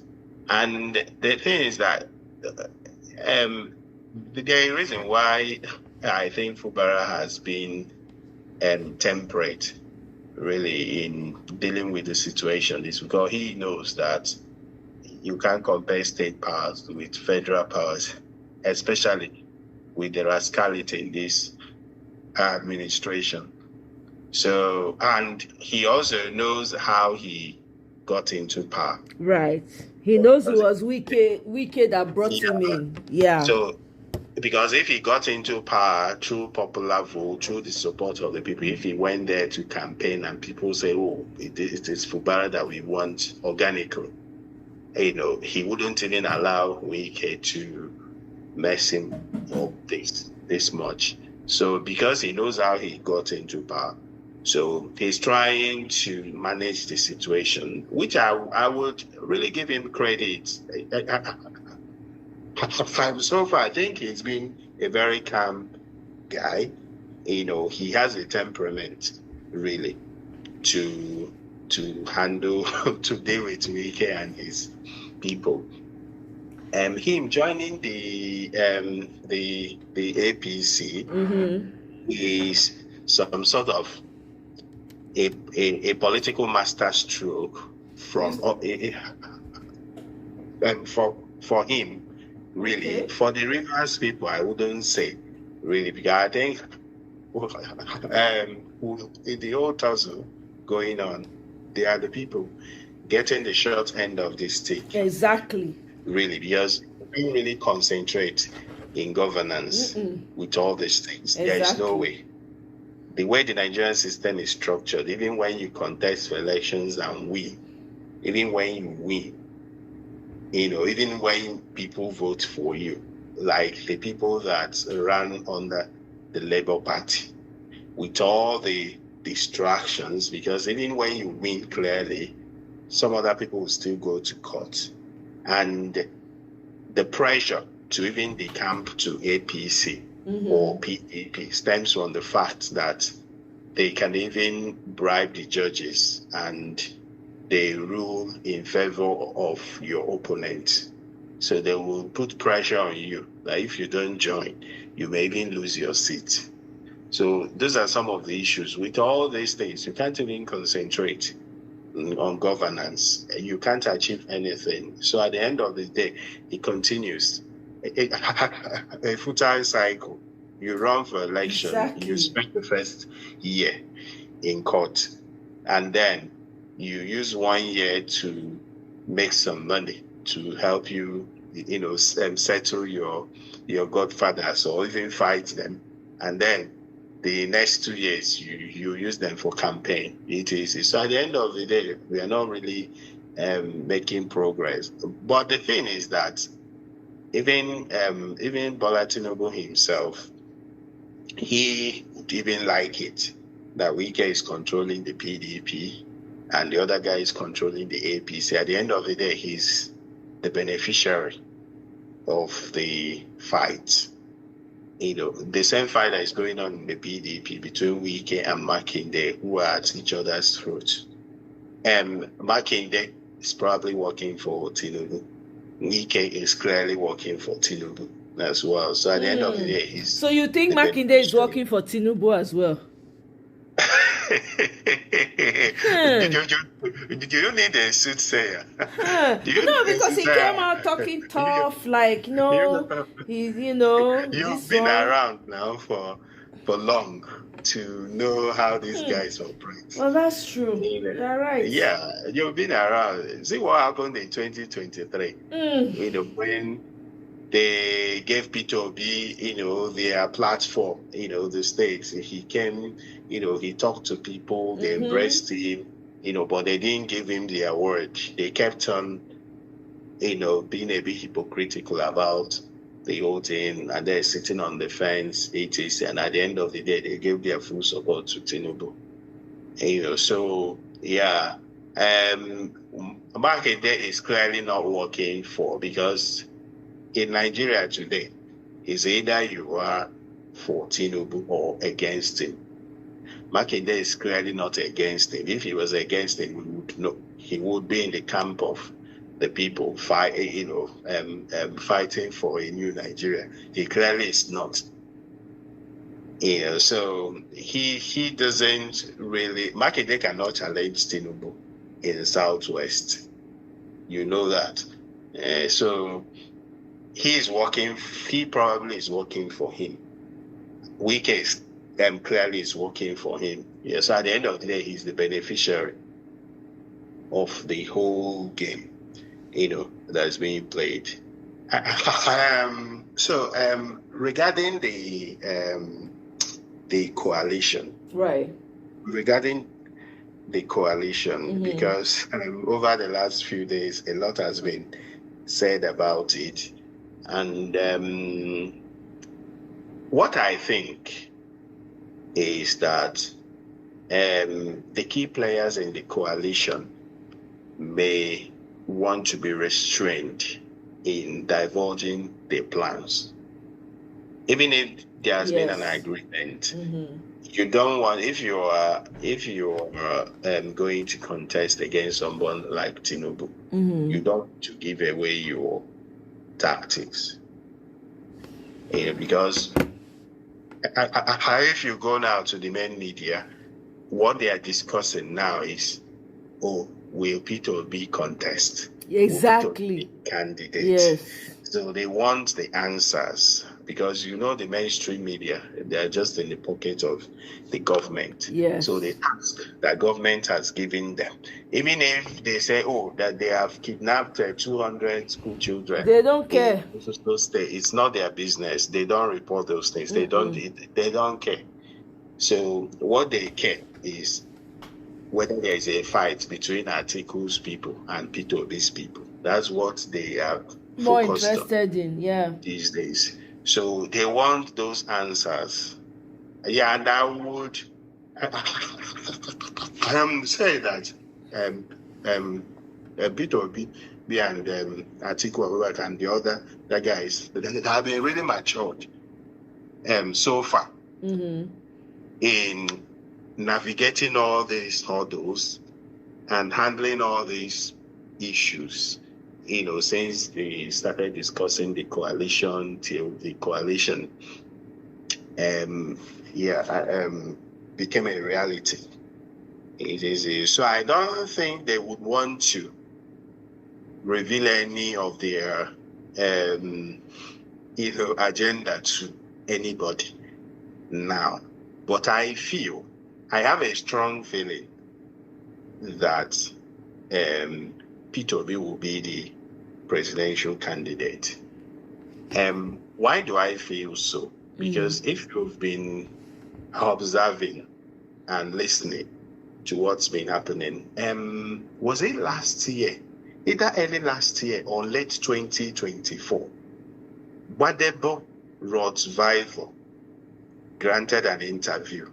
If you listen to that interview, if you saw that. So he granted an interview. In that interview, he said that he will contest for governorship in Lagos under the coalition. He also mentioned that the key players in Nigerian politics, that they have come together and they have agreed that Peter Obi will run. That they have agreed to support Peter Obi. Oh, really? And that he himself will be the consensus candidate of the coalition in Lagos. You have this on good authority? He granted an interview. I watched that interview. Who is that? Badebo Vivoro. Recently? Not recently. Okay. He granted an interview when the talks for the coalition just started. Okay. Yeah. So he said clearly that they had agreed that Peter Obi will be the candidate. Yeah, I was trying to find that interview yesterday, but I couldn't really find, because he has granted so many interviews. Yeah, it's really difficult to point to that one. The search words. Yeah. To find, those interviews, because he's granted a lot of interviews really. Yeah, but he mentioned it then. Okay. And now, even when, but that was after Peter Obi and Atiku, they had series of meetings, and the other people, Amechi, Arebe Shola. I don't think El Rufai had moved from this thing. I don't think he had even joined then, when he mentioned that. And he had moved to I think he has formally declared for the ADC. Whatever declared last year or so for the ADC, several months before Peter Obi. And before Badebo even declared for the ADC, Dr. Mo moved to ADC and got the ticket. Dr. Mo Amak, right? Yes. So these are, so if you connect the dots, between when he mentioned that thing and when Dr. Mo joined and when Badebo himself formally declared and then King Gibe joined, you will see that there is something going on. They probably will not want to say it now because once they let them know, they would want to scuttle the whole plan. So they wouldn't know who to tackle now. Okay. Whether they should face Peter Obi or whether they should face Atiku or face Amechi or El Rufai, etc. So, they will just be confused. Though they are targeting Peter Obi because they know that Peter Obi is the real deal. Yeah. Because no matter how you say it, if the opposition, the coalition, if they present Atiku, for example, Atiku will not be able to, he doesn't have that moral gravity to actually challenge Tinubu.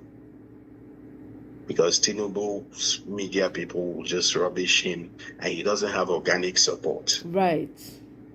With the kind of situation you have in Nigeria today, you need a candidate with organic support in a coalition. So the organic support plus coalition will be able to surmount, because if Peter Obi, for example, had gone to Kowa Party or Accord or any of those parties, they would have faced him. He wouldn't, because these people, the way they operate, because they have political power now. Use tribal bigotry. Because they will say, oh, this one is Igbo party.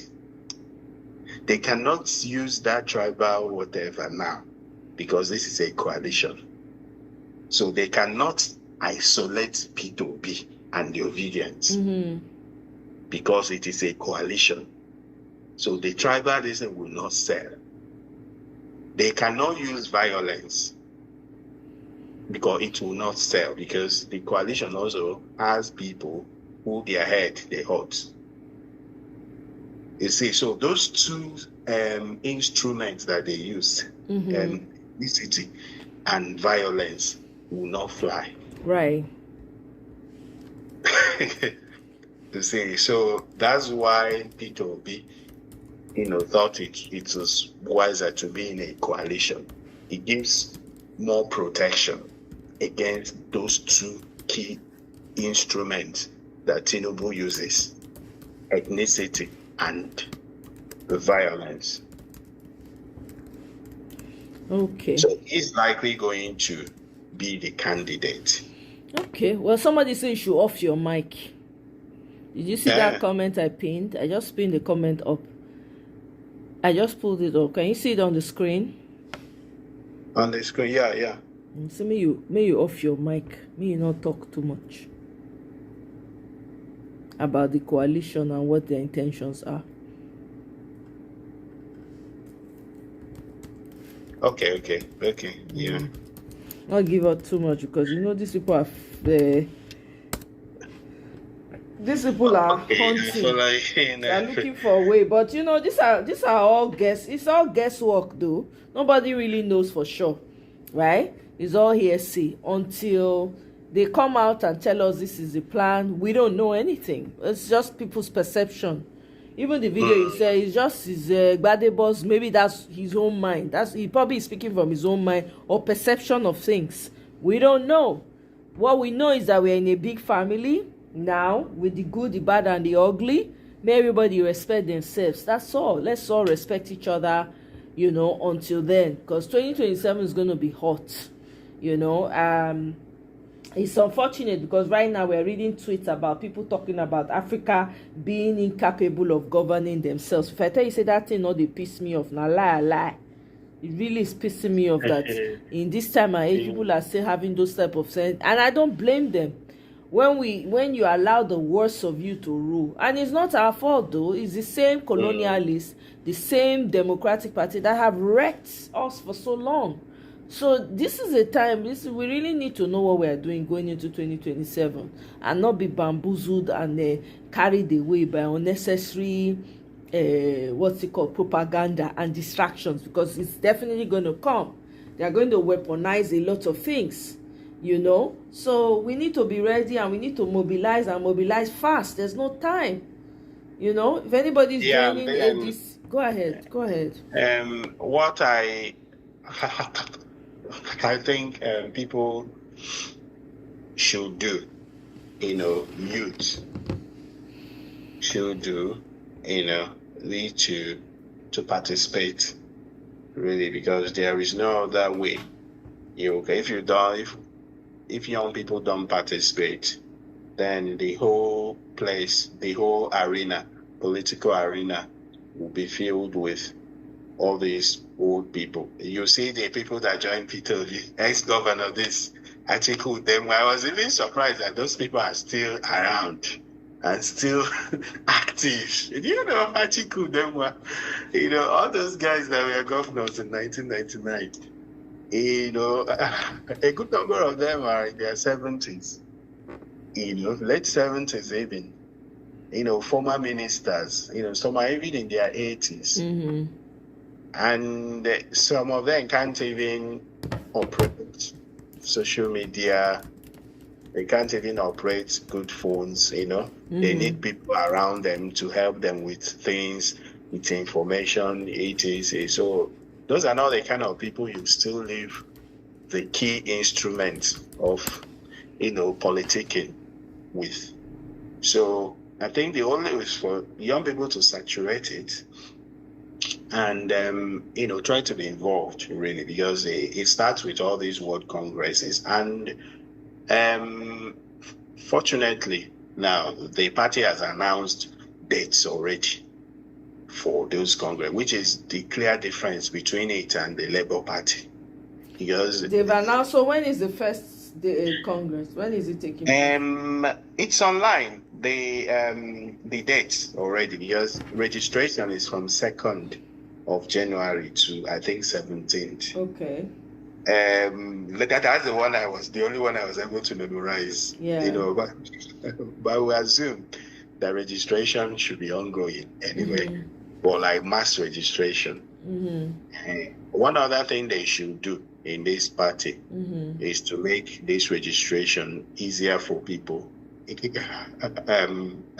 the online and you know, manual registrations. Yeah. You know, should be there for people. The website should be organized. They have the money.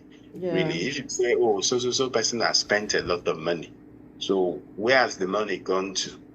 You know, these are some of the things we should be spending money on. Mm-hmm. You know, have a very, very good website. Have people operating the website 24/7. Yeah.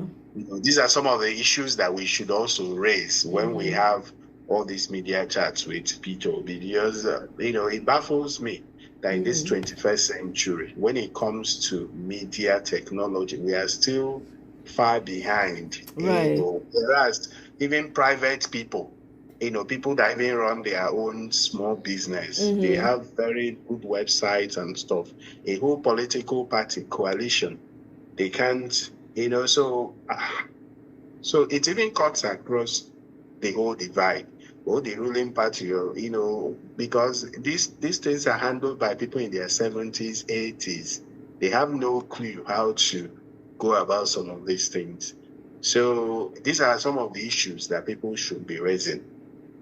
How to upgrade, have very good websites, be dishing out information, have people operating these things 24/7. People, that are paid well paid. And it should be on top of these things, so that people, because when you even discuss with people from Kenya, people from South Africa, they're all interested in what's happening in Nigeria. They all read their information so that you sell yourself even to the continent that you are ready. Tata, you say elections without electronic vote not in this age. Then when will you people ever learn? When? Nigeria is not working. Okay, Tata will provide solution now. All this problem when you list. Oh yeah, tell us what you will do. Tell us what you will do different. Not because we know the problem. So tell us your own solution. It will be nice to hear. Type it. Let us know. Or use the link to enter the studio and come and tell us your solution. All of us know the problem. To roll out the problem, not be the problem. You understand? Exactly. We can all be here. We just me and you go back and say, oh yeah, oh no water, oh yeah, this judge is corrupt. Oh, come and tell us the solution. That's what we are saying. Go ahead, my brother. Exactly. So people participating very actively in the World Congresses, local government, state, etc. So that because it's from those places, those World Congresses, that they will elect the delegates for local government, delegates for state, and ultimately the delegates for the National Convention. So if you saturate the place, it will be difficult, even if they want to give it to one Baba. When you have the number, like the people that are now moving in, you have the likes of Aisha Yesufu, that have now moved in formally, into the camp, so that when you are talking within. So that pressure will not allow them, because even apart from having the presidential candidate, that's not even where the thing. There are also so many things going on, because when you have the presidential candidate, you still have this campaign council, presidential campaign council. You still have discussions around formation of government, etc. So there are so many things. The ultimate target is to deliver good governance. Welcome, Michael. Tatawo, you say where is it together? Answer the question now. I say solution. So as you are dropping the question, right? Drop solution as well. Okay. So not be just to list problem. You are listing problems. All of us get laundry list of problems. You understand what I'm saying? Now back, what is it? As you they list the problem, right? Also list solution. That will be helpful. So don't just drop the questions. Answer it. You are a human being too, with solutions. So bring your solutions forward as well as you are dropping the problem. The only let all Nigerians talk official. I don't understand that. Maybe you want to clarify that again. Michael, welcome. Welcome, my brother. Good to see you again. Welcome. Thank you very much. Go ahead. Stay humble. Yeah. So, the propaganda, against P2B would increase. They will fight tooth and nail. But the thing is that they want to give an impression that there is a particular part of the country that is opposed to P2B, which is not true. I want us to actually tilt away from just focusing on Peter Obi, what they are going to do to Peter Obi and all of that. They have not, ADC hasn't had their initial meeting, whatever else they call it, right? So when they have their meeting, the outcome of the meeting will be made known. Then we can now start to, because I think we've already talked, we've exhausted ourselves with that. I want us to focus on what we as a people now, like you were saying, people should join ADC, people should get involved. People should start adopting a local government, where you come from, how you're going to mobilize, what we can do. I mean, of course, there's a lot of things that you cannot say online, but I think I want us to tailor our conversations on that, on what we, people driven, yes, on what we can do. Already a lot of people have registered with ADC. My own problem, I've registered, but the payment system that they have listed, for some reason I'm not able to make payments. For some weird reason I'm not able to pay to complete my registration. But this is what we need to be doing. So it's not about whether, I don't care. We don't care anymore. We're way past that. Any region that has a field aside for, that's their problem. Right now, we got to focus on ourselves and what we can do and what we can bring to this whole thing. Because some people talk about, revolution. Okay, you're talking revolution. Are you ready to lead it? Because it has to start with someone. If you're ready to lead this and there are enough people buy into it, they will follow you. So I think we should be constructive now with our conversations as to what we ourselves are doing, what we are bringing to the table, how we are mobilizing, what we intend to do, how to adopt a local government, those types of things. You understand? Tata, well, you said officially let all Nigerians talk. I don't understand that one. Political can't solve our problem. Officially let all Nigerians talk. Come on, bro. I don't understand it. Tata, well, none of you want to die. I don't understand that. Is that a solution that you have? Because you have not provided any solution. All you have done is just listed the problems. That's all. And none of what you're saying right now makes sense to me. So please be more clear. Read what they write before you post it. Be more clear, and you're putting it in all caps does not make it stand out or make me understand it more. You understand? You're putting it in all caps. You are shouting at me. That's what you're doing. You understand what I'm saying? So why don't you clarify, right? Clarify exactly what you're saying. Okay, you say Nigeria is the problem. What is the solution? What is the solution? Nigeria, okay, I agree with you. Nigeria is the problem. What is your solution? Bring your solution forward. To be honest, with the lack of infrastructure in Nigeria, Nigerians can't afford corruption, and the age of prison looting Olodo criminals should be over. Yeah, absolutely. That one. So how do we combat that? All this praise worshiping that people do. How do we combat that? Because now money that they worship for Nigeria. Everything has been commercialized. It's all about money. So how do we combat that? What do we do? What can we do? Can we even do anything at all? Because in terms of the solution, it's really difficult, because the last time that we elected people to go to the National Assembly, we thought that the few people that we had, that they would stand out, really, but they didn't. But that should not discourage us from even getting in more people to go in there, and people should volunteer and bring themselves forward. Tata, well, you say that's the issue of all night. You still have not answered the question. What is your solution? I agree with you. Since you are saying Nigeria is the problem, I agree. What is your own solution? Type it in such a way that we can understand it. Because you are still pushing the problems. What is your solution? One other thing that we should raise, really very, very important, is the cost of nomination forms. Cost of what?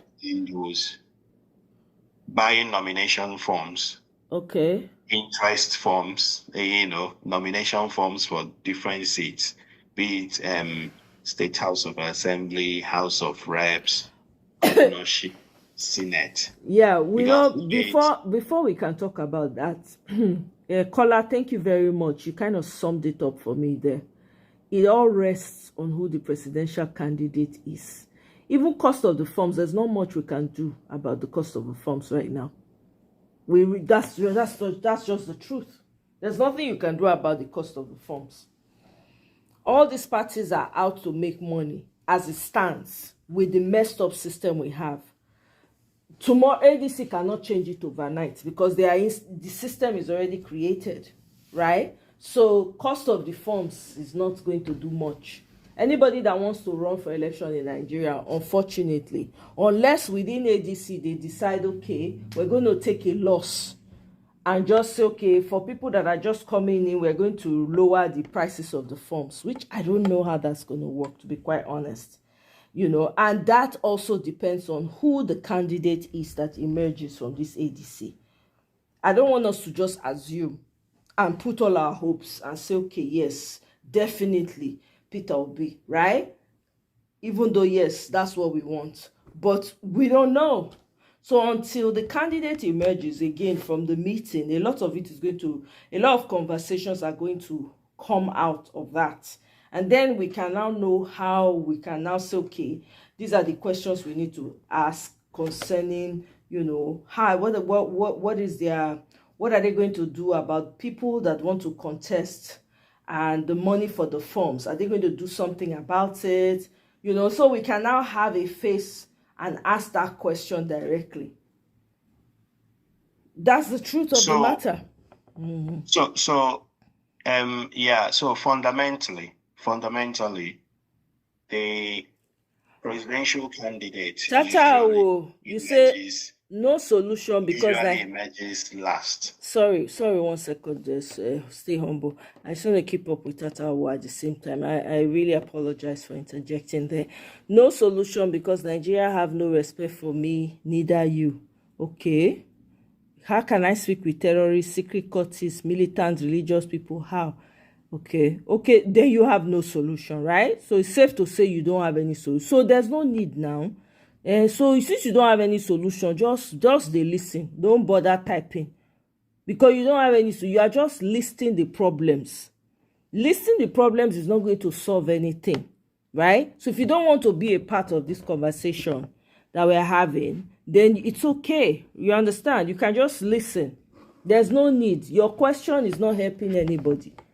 Go ahead, stay humble. Okay, so my point is that fundamentally, between now and June, all the political parties should have presidential candidates. Mm-hmm. All right? And then between now and June is very, very short. Very short. Extremely. We don't even have time. Mm-hmm. Okay, so if people are registering to join the party, mm-hmm. you know, they are also participating. And part of that participation is to declare interest in electoral positions. And declaring interest, participating, contesting for those electoral positions is part of active participation. It's part of that mobilization because they will all go out to say, vote for me. This is what I would do. So as they are going out, if people are contesting for State House of Assembly, for House of Reps, that means they will go into the constituencies to meet people.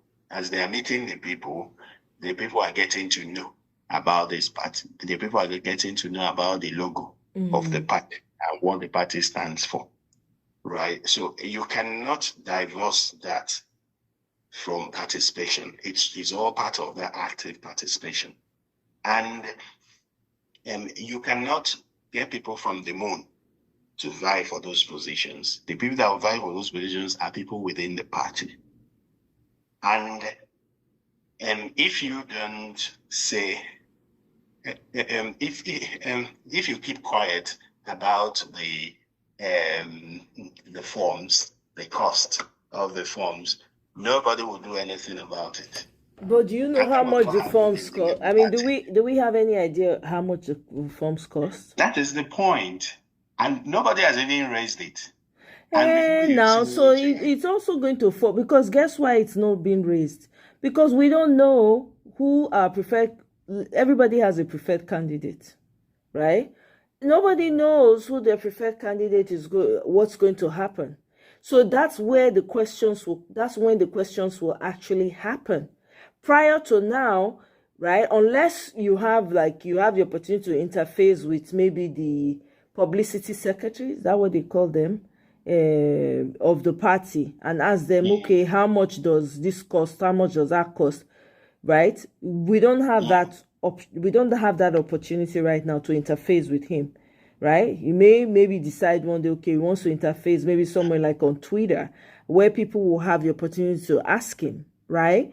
So, but until then, we won't know. But he may be listening to this program. So, because part of ways of getting these things through is advocacy.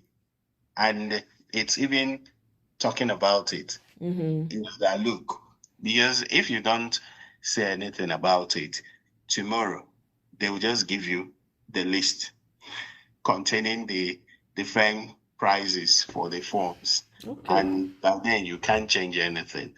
But if you talk about it before they publish it, say, look, if you people are going to be serious about this, let the cost of the forms be affordable to Nigerians. I see what you mean. Okay. Hopefully they are listening. Maybe somebody is listening. Because that was what happened in Labour Party. When Peter moved to Labour Party, it was about, okay, it's Peter Obi contesting. These people just hijacked the whole thing, the usual party people. And they collected a lot of money from people and sold the forms at very exorbitant prices. And people came from different places, PDP, APC, and bought the forms and contested elections and won seats, and then moved back to where they were coming from. So, but if the youth, the young people, the fresh minds, they're able to get these forms, they're able to contest, to go through the primaries, go to their constituencies, talk to their people, win the primaries, and contest the seats. Those people are the ones that, at least, you have the guarantee that they would stay. But if you make the forms 100 million, and then a money bag from APC that couldn't get it in APC comes and buys the forms, he gets the form contest, he uses the popularity of the coalition, wins the seat, and goes back to his party.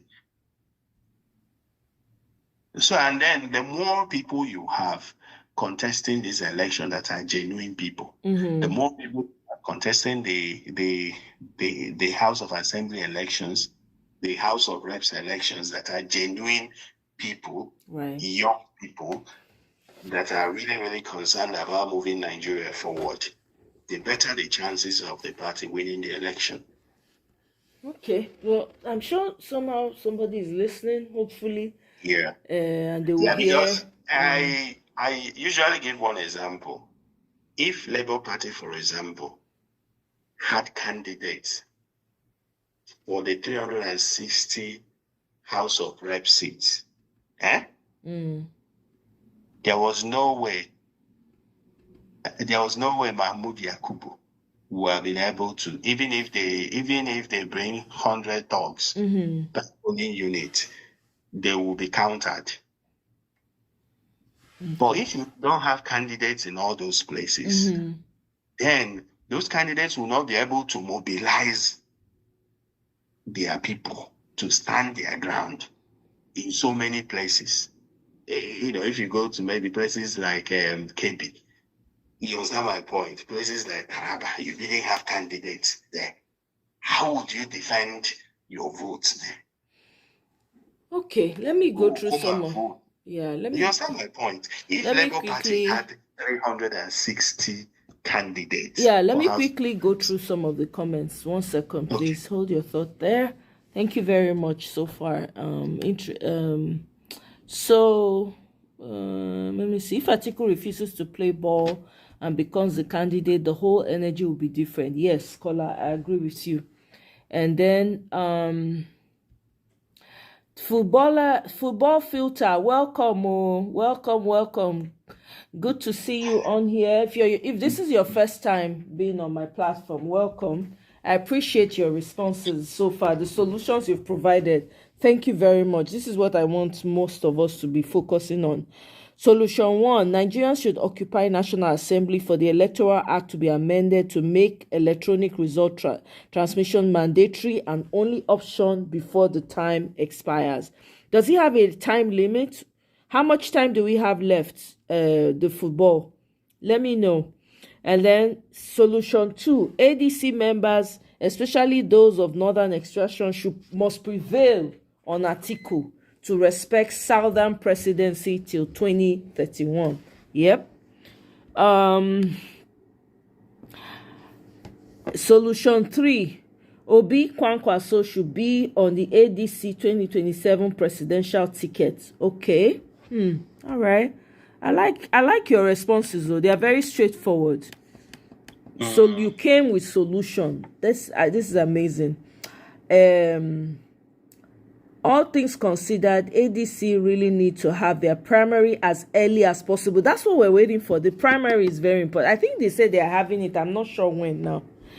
Yeah, that's what everybody's waiting for. Otherwise, there's a risk of the momentum dropping while people are waiting to know if PO will emerge victorious. Yeah. Solution 4, ADC should empower strong media team to be visiting media houses to match and overpower APC propaganda. Oh, more. I like this. So, whoa, football filter, I beg, take link.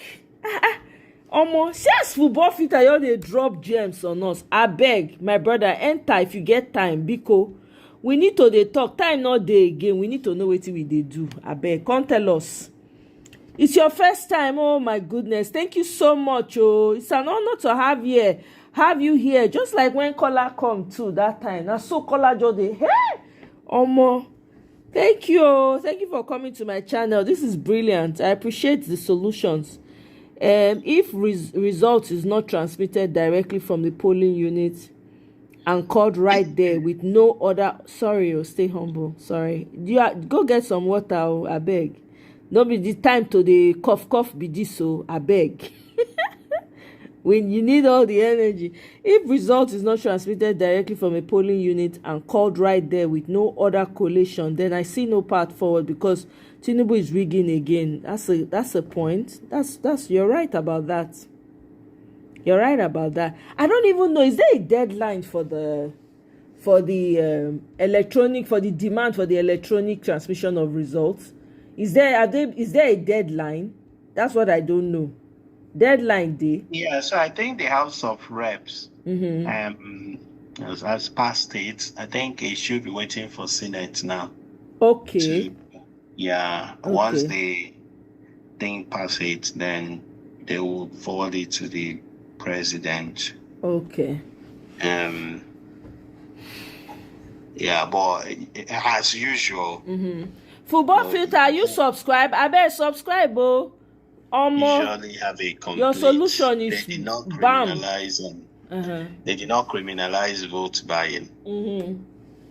And if you ask me, I think we have very, very sophisticated electoral laws. Okay. And electoral system. It's just us doing the right thing, really.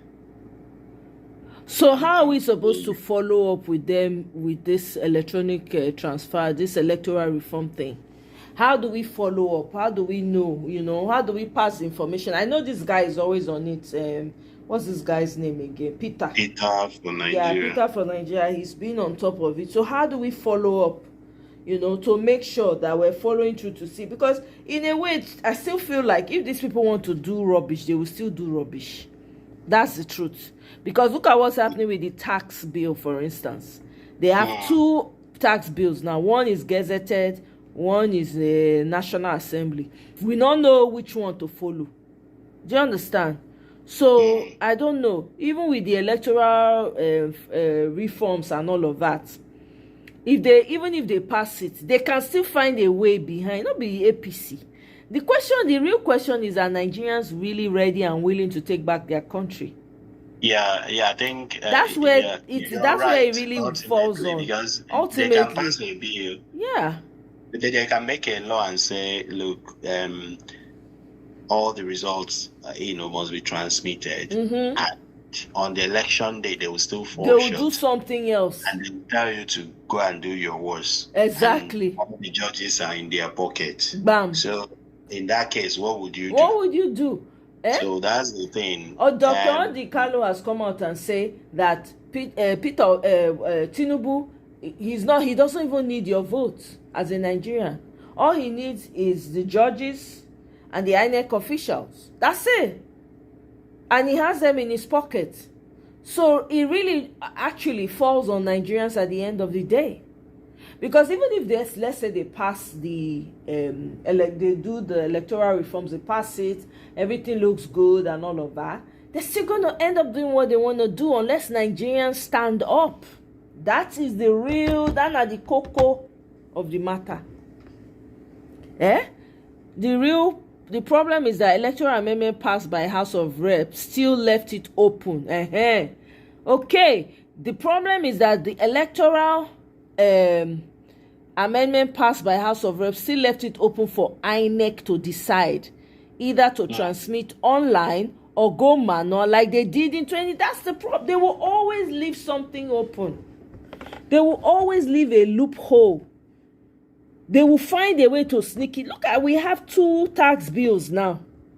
People are now asking which one. And I'm even wondering why people are even asking. That tax we're not even supposed to resurrect. They're supposed to stamp them down.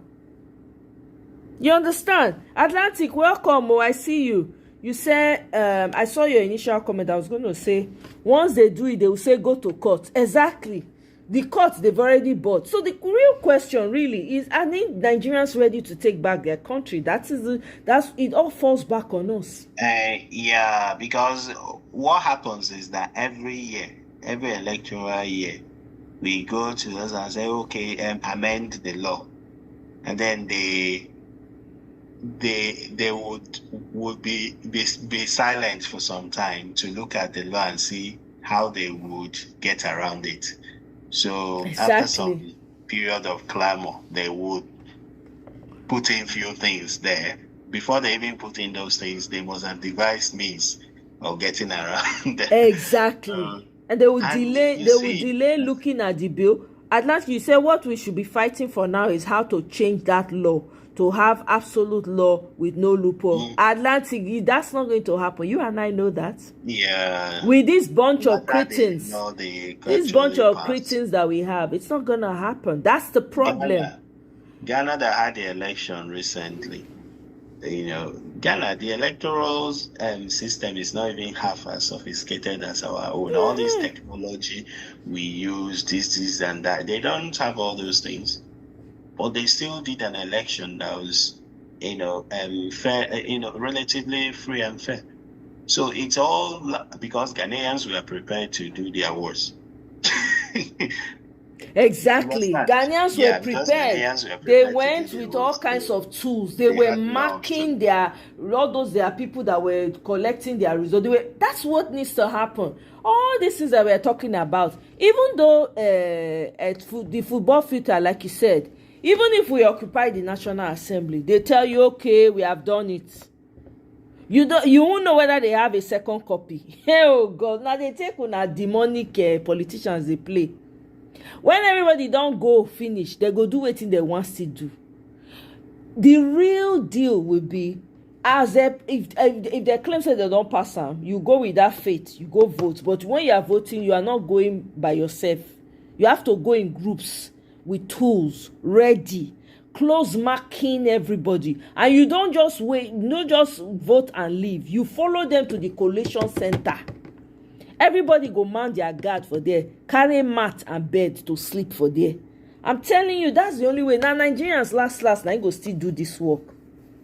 because these people are very unwilling. The only thing that may happen is if this big guy decides, okay, we are going to deal with this, because already the people that this man wanted to use to rig election, right? They're already going after them, because trust me, T-Pain has plans to use those terrorists for election rigging 2027. That was part of their plan. So that one already they exposed now. They don't already take them out, right? So when we are talking allegedly about the coalition, we should be very, very careful with the kind of information we get and the sources of those information. Because I read and even watched a number of YouTube channels who were saying that there was a news from Daily Trust. Because we should interrogate some of this mainstream media information. What did it say? So Daily Trust said that there was a meeting between Obasanjo and Obi and Kwankwaso. And where Obasanjo, some of those mainstream media, especially all those Daily Trust, these that sometimes they work for the government, and sometimes they just concoct things that do not even exist. Just make up information and just send to people, and people just be preoccupied with those things. There are a few issues with that information. One, we've seen a video where this gentleman is saying that he must be this or that. You can't go into a coalition. These people would not be comfortable with somebody coming in with that kind of posture. I must be this or that. So that's not the kind of posture you go into a coalition with. I must be president or vice president.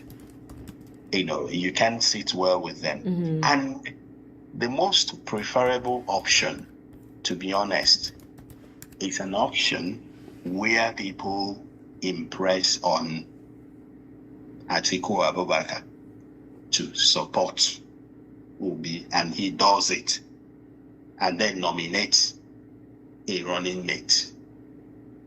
In that way, everybody is carried along.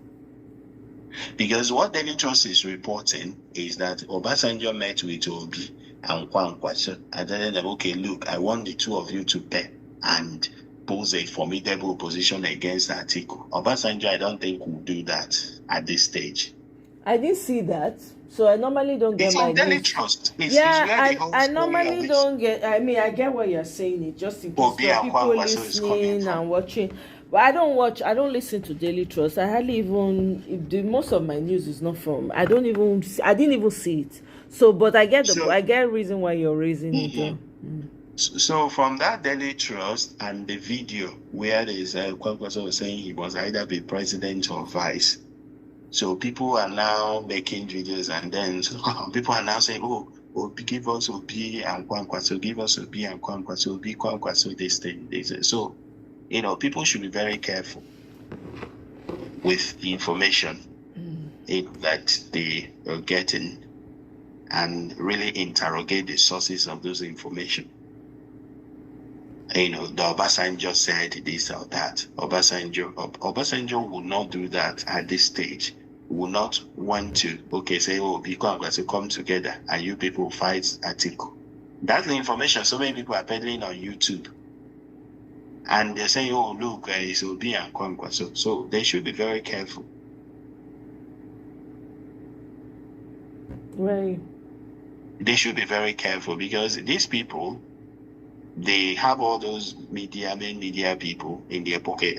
And those people, they know how to synthesize, how to concoct this thing and write a very good piece. That a meeting held in Abuja where Obasanjo and so Babangida, this is, and you might think it's true. Whereas there was no meeting of any sort.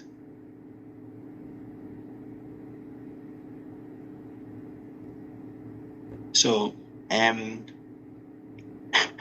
yeah, if they impress on this guy to say, okay, look, why not, step down and nominate a younger person? I think that's the best, really. Well, we'll see.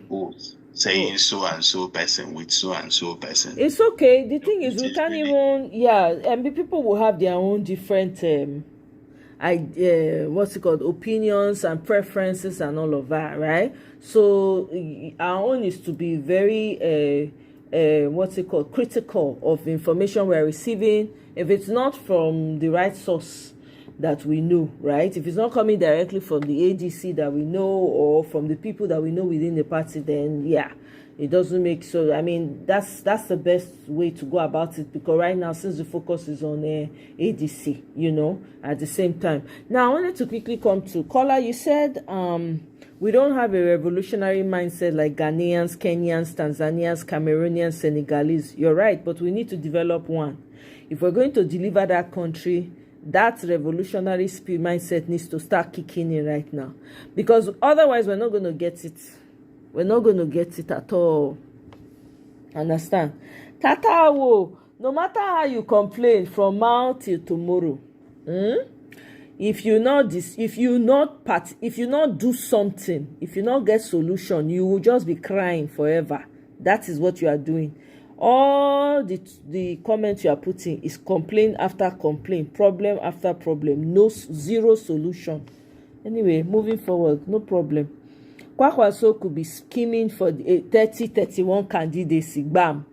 Everybody gets their intentions now. People, they come in with their own intentions. Now, so but it's ironical, Kwakwaso. Then we're saying Kwakwaso should do VP to Peter Obi. Then when Peter Obi was still looking for VP, Kwakwaso they buga, even they put down Peter Obi, say I beg, fit be after all. Peter Obi na trader. What it be? It even they talk down with Peter Obi.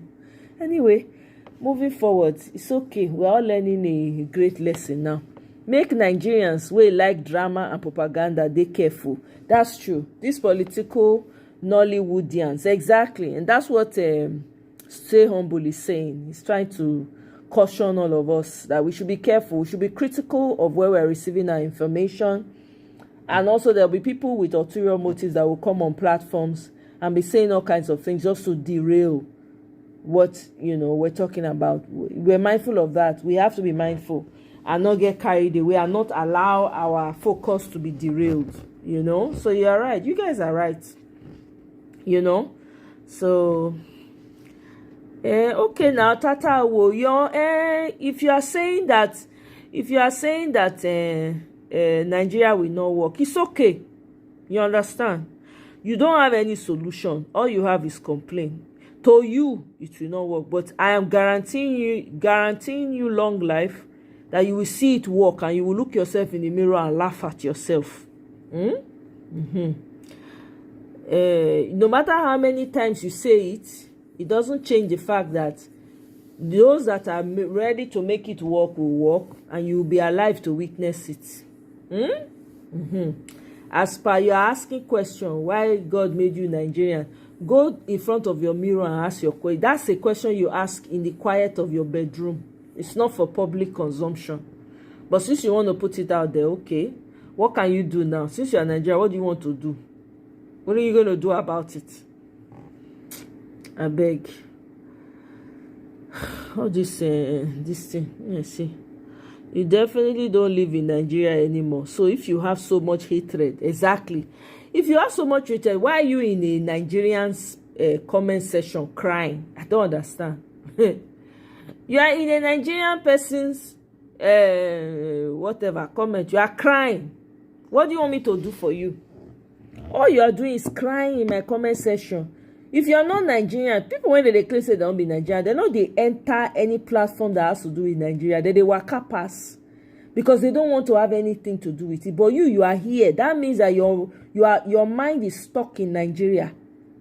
That means your body and soul is calling you in Nigeria. So, who are you fooling then? Who they fool who? Who is still saying that they are not? It's With all Tata these things Howard. The happening guy has in the been world crying, now, crying. I said, okay, fine, with you all agree. these, You say you with don't. all this far right sentiment, even in the last 1 year now, who is now talking about, being not caring about what's happening in Nigeria? No, Everybody is you now see, interested. exactly. So at the end of the day, exactly, Michael. You say if you have so much hatred for Nigeria, you can recondition your mindset, collect your citizenship where you are. In fact, when you go and give up your say, you never want, write it in a statement, or do a declaration, go and notarize it. I never want to have anything to do in Nigeria. Omo, from then on, you don't need to participate. All this cry when they cry for my comment section. It shows that you love the Nigeria more than us that we are here. Because you have been crying since you entered. From the time you enter, cry. Your body, your soul, your spirit is calling you. I don't understand. Not be by force.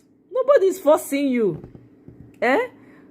Wait, is it the same? Is the same Kwakwaso Atlantic? You not here? Hey. Now the same Kwakwaso they beg for VP now to Peter Obi. You see life. That collected money from Tinubu in France after the election. Oh, we really have to figure out who we are dealing with here. I'm telling you, people have already put that out there, that Kwakwaso cannot be trusted. He probably is working for Tinubu. Tata will rest. Waka pass my life. It's okay. Waka pass. Because your body, your soul, your spirit is calling unto you. Say, Tata, whoa. Tata, whoa. Come back. Nigeria needs you. That is what you're expressing on my comment section now. Your spirit is calling you back to Nigeria. You don't want to be a part of it. It's like your spirit and your body, they are fighting. Tata will rest.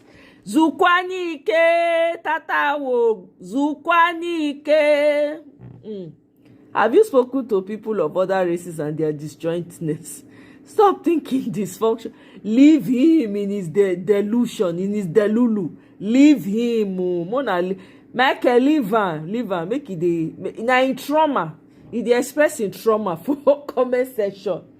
Now frustration, now frustrated Nigerian. Tata will be frustrated.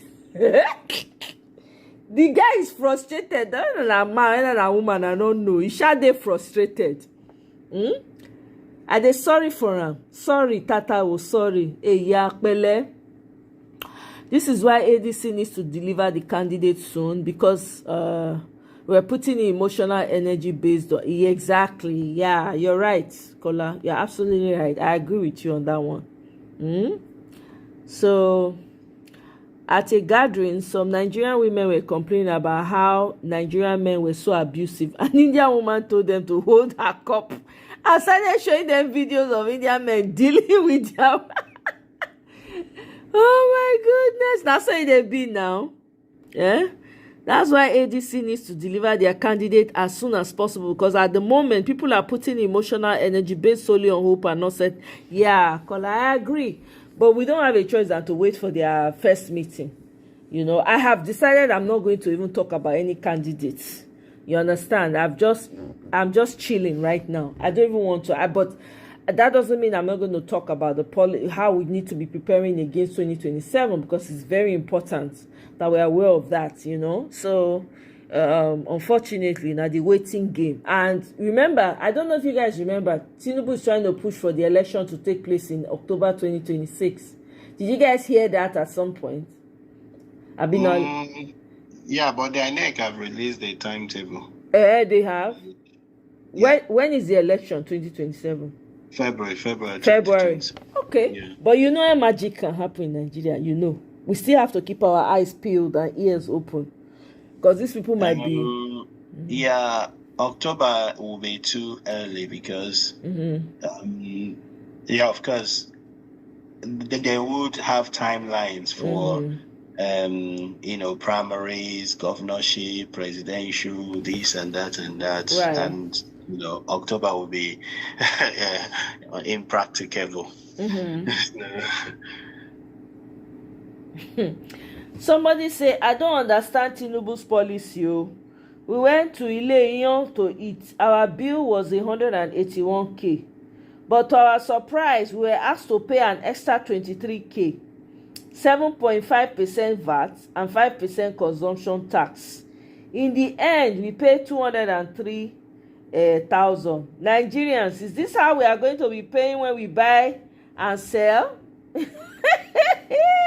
He even post receipt. I never see anything. Make una sit down dey wait. Make una sit down dey wait. I never know. Tinubu, you no send anybody. At the end of the day, last, na Nigerians na go collect their country back. It's not in the hand of anybody but Nigerians. Una see wetin dey happen for Iran. Before you know wetin dey happen, now the citizens go take over their country, because almost every community, village for Iran, almost every community, protesters don take over. If so tey the community dey say e wan run go Russia. That's the thing. Tata, your comments so far have shown that you are mostly brainwashed. You are talking to yourself. What an irony. All the comments you have been posting since, you're just revealing your trauma, pouring it in the comment section and showing how brainwashed you are. The kind of brainwashed education you have. Your heart and soul is in Nigeria, but you are living in the abroad and you are crying with no solution. No, you are just crying of how terrible, how this is, how this is. But you are here in the comment section. You are still stuck here. Oh my goodness, I don't blame you, Sha. But I've had enough of your comments because it hasn't been of help to anybody. All you are just doing is just lamenting, giving somebody unnecessary headache. Sorry, there's no need. Let's not. It's been real. It's been real. It's been real. It's been real. I beg.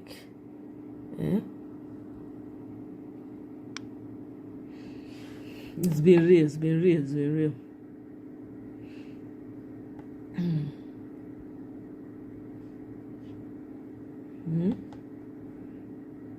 All you do here is you just came, complain. Nothing to show. Nothing. I don't want complainers. Now, 2027, we need to think strategically. Not be complain go help our problem. All you do is complain. No solution, nothing. You just they complain like rubber dolly. All those baby baby when be rubber when they whine. Now so just they make noise like where engine there be battery don't run out of. Tata will please. Zukwanike, go and sit down. Go and drink cold water. Maybe you should visit a therapist too, because I don't understand. You are crying so much for somebody who says they don't like Nigeria. You are regretting. You are crying too much. You need help. You need help. God damn. All you're doing is crying. Meanwhile, your spirit is calling you in Nigeria. Your body is somewhere else. Your spirit is in Nigeria. You are complaining. You are in a Nigerian comment section. You are crying. What do you want me to do? Solution you not get. Now so complain you get. How is that constructive? At least this small pikin they cry now. You say okay, maybe now hungry. They worry. You give am food. You go quiet. Not be your own. You just they talk, complain. You say you be man. Now so you go dey nag your wife for house. Now so you dey nag am. Now wow. God I beg. With the rubber stamp Senate and House of Rep, what would stop legislation being introduced to bring the presidential election forward and leave? Exactly. You see what I mean? That's why I said anything can happen. I can't take it past them. So we need to pay close attention. They might just throw you off and say, oh, it's February. Before you know it, they happen. With everybody that is lackadaisical in Nigeria, they are not doing anything. They will just throw you a curveball. Before you know it, they happen, they'll tell you next tomorrow is election. You don't know these people that are desperate. You guys don't know what they are planning. We don't know. But all bets are off with this APC now. The desperation has reached high levels. It has reached high levels, and you guys don't forget, with this whole Gumi people. Gumi is running amok. You guys don't know what they're planning. They're doing a lot of things, first of all, to distract. And they will look for ways to hypnotize the citizens even more. So there's so many things that can be considered, right? So I don't know. I just think we need to be very vigilant. And we need to be very careful. Let's not get distracted. You know, people are going to come in comments as the election draws closer. As this year progresses, we're going to get a lot of people that will try to derail, distract, gaslight on another level. You understand? Now we no go agree for them, you know. So this is why I guess it's important for the ADC to come out and tell us who the candidate is, so that we go know as we go take do ourselves. Whether I go sit this one out or whether I go throw my hat in, then we will know. But instead of just, you know, keeping us, all of us, waiting, because there's no time. There's no time. You need time. You need resources to be able to mobilize people, to be able to go to communities and engage people. You know, you need time. We need that time. We need that time. We need the resources, you know. So, my people, I beg, stay humble. Do you have any last minute thoughts? Maddie, welcome. Tinubu might want to have the presidential election before the collection of the... I'm telling you, it's something has crossed my mind. Like, this man may just be planning to have the next election on time so that he can collect new tax in 2027. I'm telling you, this man is dangerous. We are not dealing with a guy by the side of the road. The guy has gathered experience of evil for the past how many years? So if the election are going to be held in 2026, I believe the budget for the election would have been included in the 2026 budget. Mm-hmm. Because of course you need to budget for the election as well. I don't think just introduce that now. Mm-hmm. And for him, really, I don't think he's in a hurry, really, because there are still a lot of things in his sleeves. Who's that? He wants to do. Who's that? Tinubu. I mean, of course he's not in his hurry, because he feels he has all the governments, all the governors in his bag. He has all the senators in his bag. He has all the reps in his bag, man. He's already giving them what, 500 billion, 200 billion, billion, everywhere billion. You don't scatter everywhere with billions. And you know your politicians are money na 5 and 6. They can sell their left. They can sell their left kidney for this thing, for Tinubu's money. They don't care. You know. So I don't know. We just have to. Yeah, but I think going forward, there should be more clarity. Yeah. From the agency side regarding who the candidate is, that would make people to really know what direction they're going, and either motivate or demotivate people from participating actively and putting in their efforts and energy, so that it wouldn't be like, oh, they want to just get the obedience in there and use our strength and our resources to get themselves in there, if that makes sense. So yeah, that clarity, and for them to have that clarity, really, people will need to put some pressure on them to come up with who they want, and from there know the next step. Really, the Obedient Movement has released a letter, a statement already saying that, look, the purpose is to get Peter Obi to Aso Rock, and we are watching to see how things pan out. But of course, these people are still holding their congresses, the ADC. The world congresses will still come up shortly.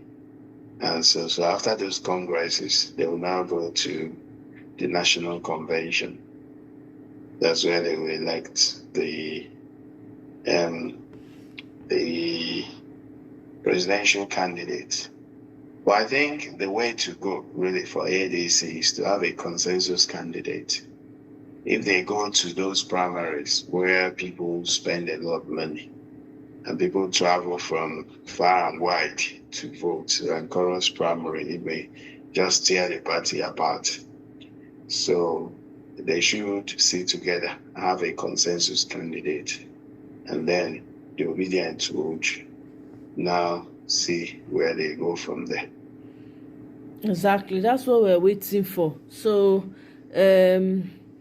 Michael says, shey you know, say the fake coastal highway no dey budget. He can borrow from World Bank to find election. I'm telling you, there's nothing, can't take anything beyond them.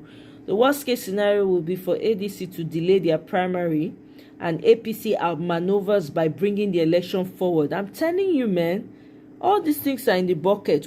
These people are evil. They are desperately evil. They are not like us sitting on the fence. This one, they are not sleeping. These people hardly sleep. When do they have their meetings? In the night, in the wee hours of the morning. If they call Tinubu a master strategist, ADC have to be on their toes. I'm telling you, the man is not playing. He's gone to Paris.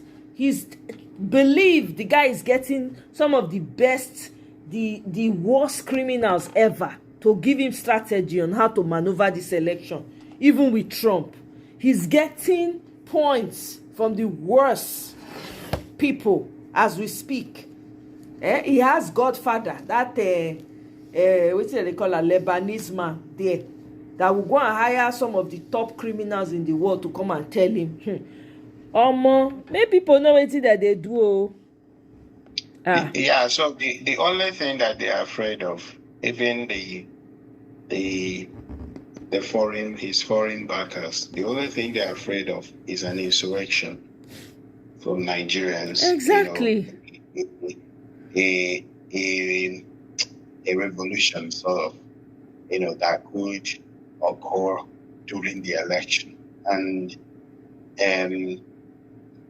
that is why he doesn't want AP to be on the ballot, because that's the only person they think that if he's on the ballot, that people could be motivated to actually now take back the Nigeria if things go wrong. So he will be very happy if it's still an article or an Amechi, or one question. Because at the end of the day, they can just call them and say, oh, look, what do you want? How can we share power? PW will not go in. Peace, how do you know that Tinubu has made a deal with Trump? How do you know that? With who? Madi is saying that Tinubu have made a deal with Trump. That is why Trump can strike in Nigeria. How do you know that? Because Tinubu did not know that Trump was going to strike. So please tell us how you got the information. Biko, allegedly here, I don't know yet. Tell us. No, I beg. there are people saying that he's made a deal with Trump, are the same people who said that Trump was coming to get our oil. That Trump will never have the guts to strike Nigeria. So I want to make it talk now. You say Trump can tell us which deal, which kind of deal? Tell us, because be like say you get more information. I like to know, please. In the spirit of oneness, share the information. How did you? Were you there when the deal was made? You understand? Is your brother close to Tinubu? If they work for Tinubu na PA or one of the cabal? Tell us how you take get this information. How did it go? What exactly was said? What kind of deal was reached? When did Tinubu go to America? Biko, tell us. Drop dates. We want to know.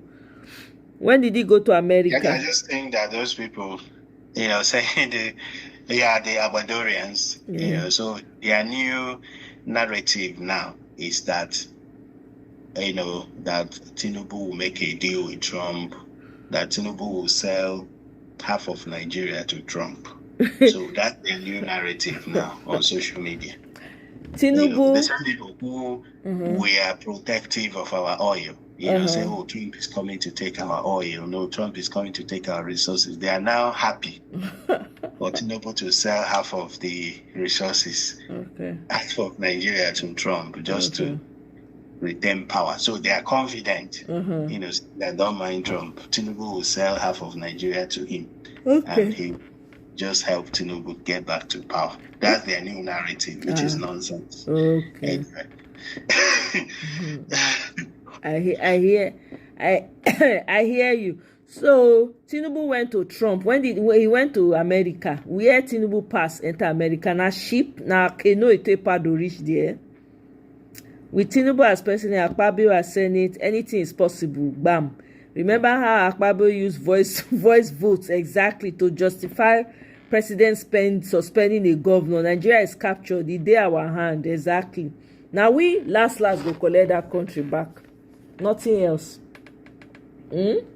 Madi peace, you never tell me when Tinubu go, how it reach there. Nah, you dey say you love Trump. Now you dey love Trump to come. You never give me the question when I ask you. You never answer. You just dey push narrative when it not make sense. If Tinubu enter America with Trump, they go arrest him. So how I take see Trump? How I take meet with him? Which deal is strike with him? You no fit answer. I bet wanna pack go one side. Anyway, my people, this is a great point to end this show. I go see you again on my next one. We don't try for today. Let's continue to have the conversation. Hopefully, ADC do sharp. Make we know where we dey, abeg.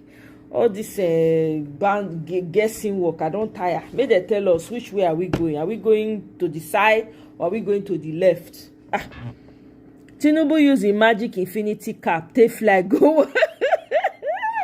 Go meet Trump. I'm telling you, that infinity cap now he use. Now true you talk, Michael. Nonsense talk. Anyway, my people, thank you very much. Football Filter, I really appreciate your commentary there. Very insightful. Love the solutions you came forward with. Kola, as usual, thank you so much. Michael, my brother, I really appreciate you. Thank you for your support. Madi, thank you. Tata will stop complaining. Go see a therapist. Your spirit is calling unto you in Nigeria. Okay? Go and solve your trauma. Go take care of your trauma. So who else was here? Mirabel. Mira was here. Oh. Mirabel, was nice to see you. Thank you so much for stopping by. I really appreciate you. Everybody else, una good night. I go see you another time on the next one. He had an agbado in his pocket.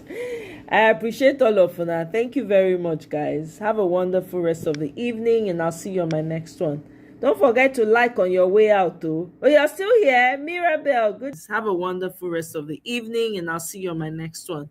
Don't forget to like on your way out, too. Oh, you're still here? Mirabel, good night, love. Thank you so much.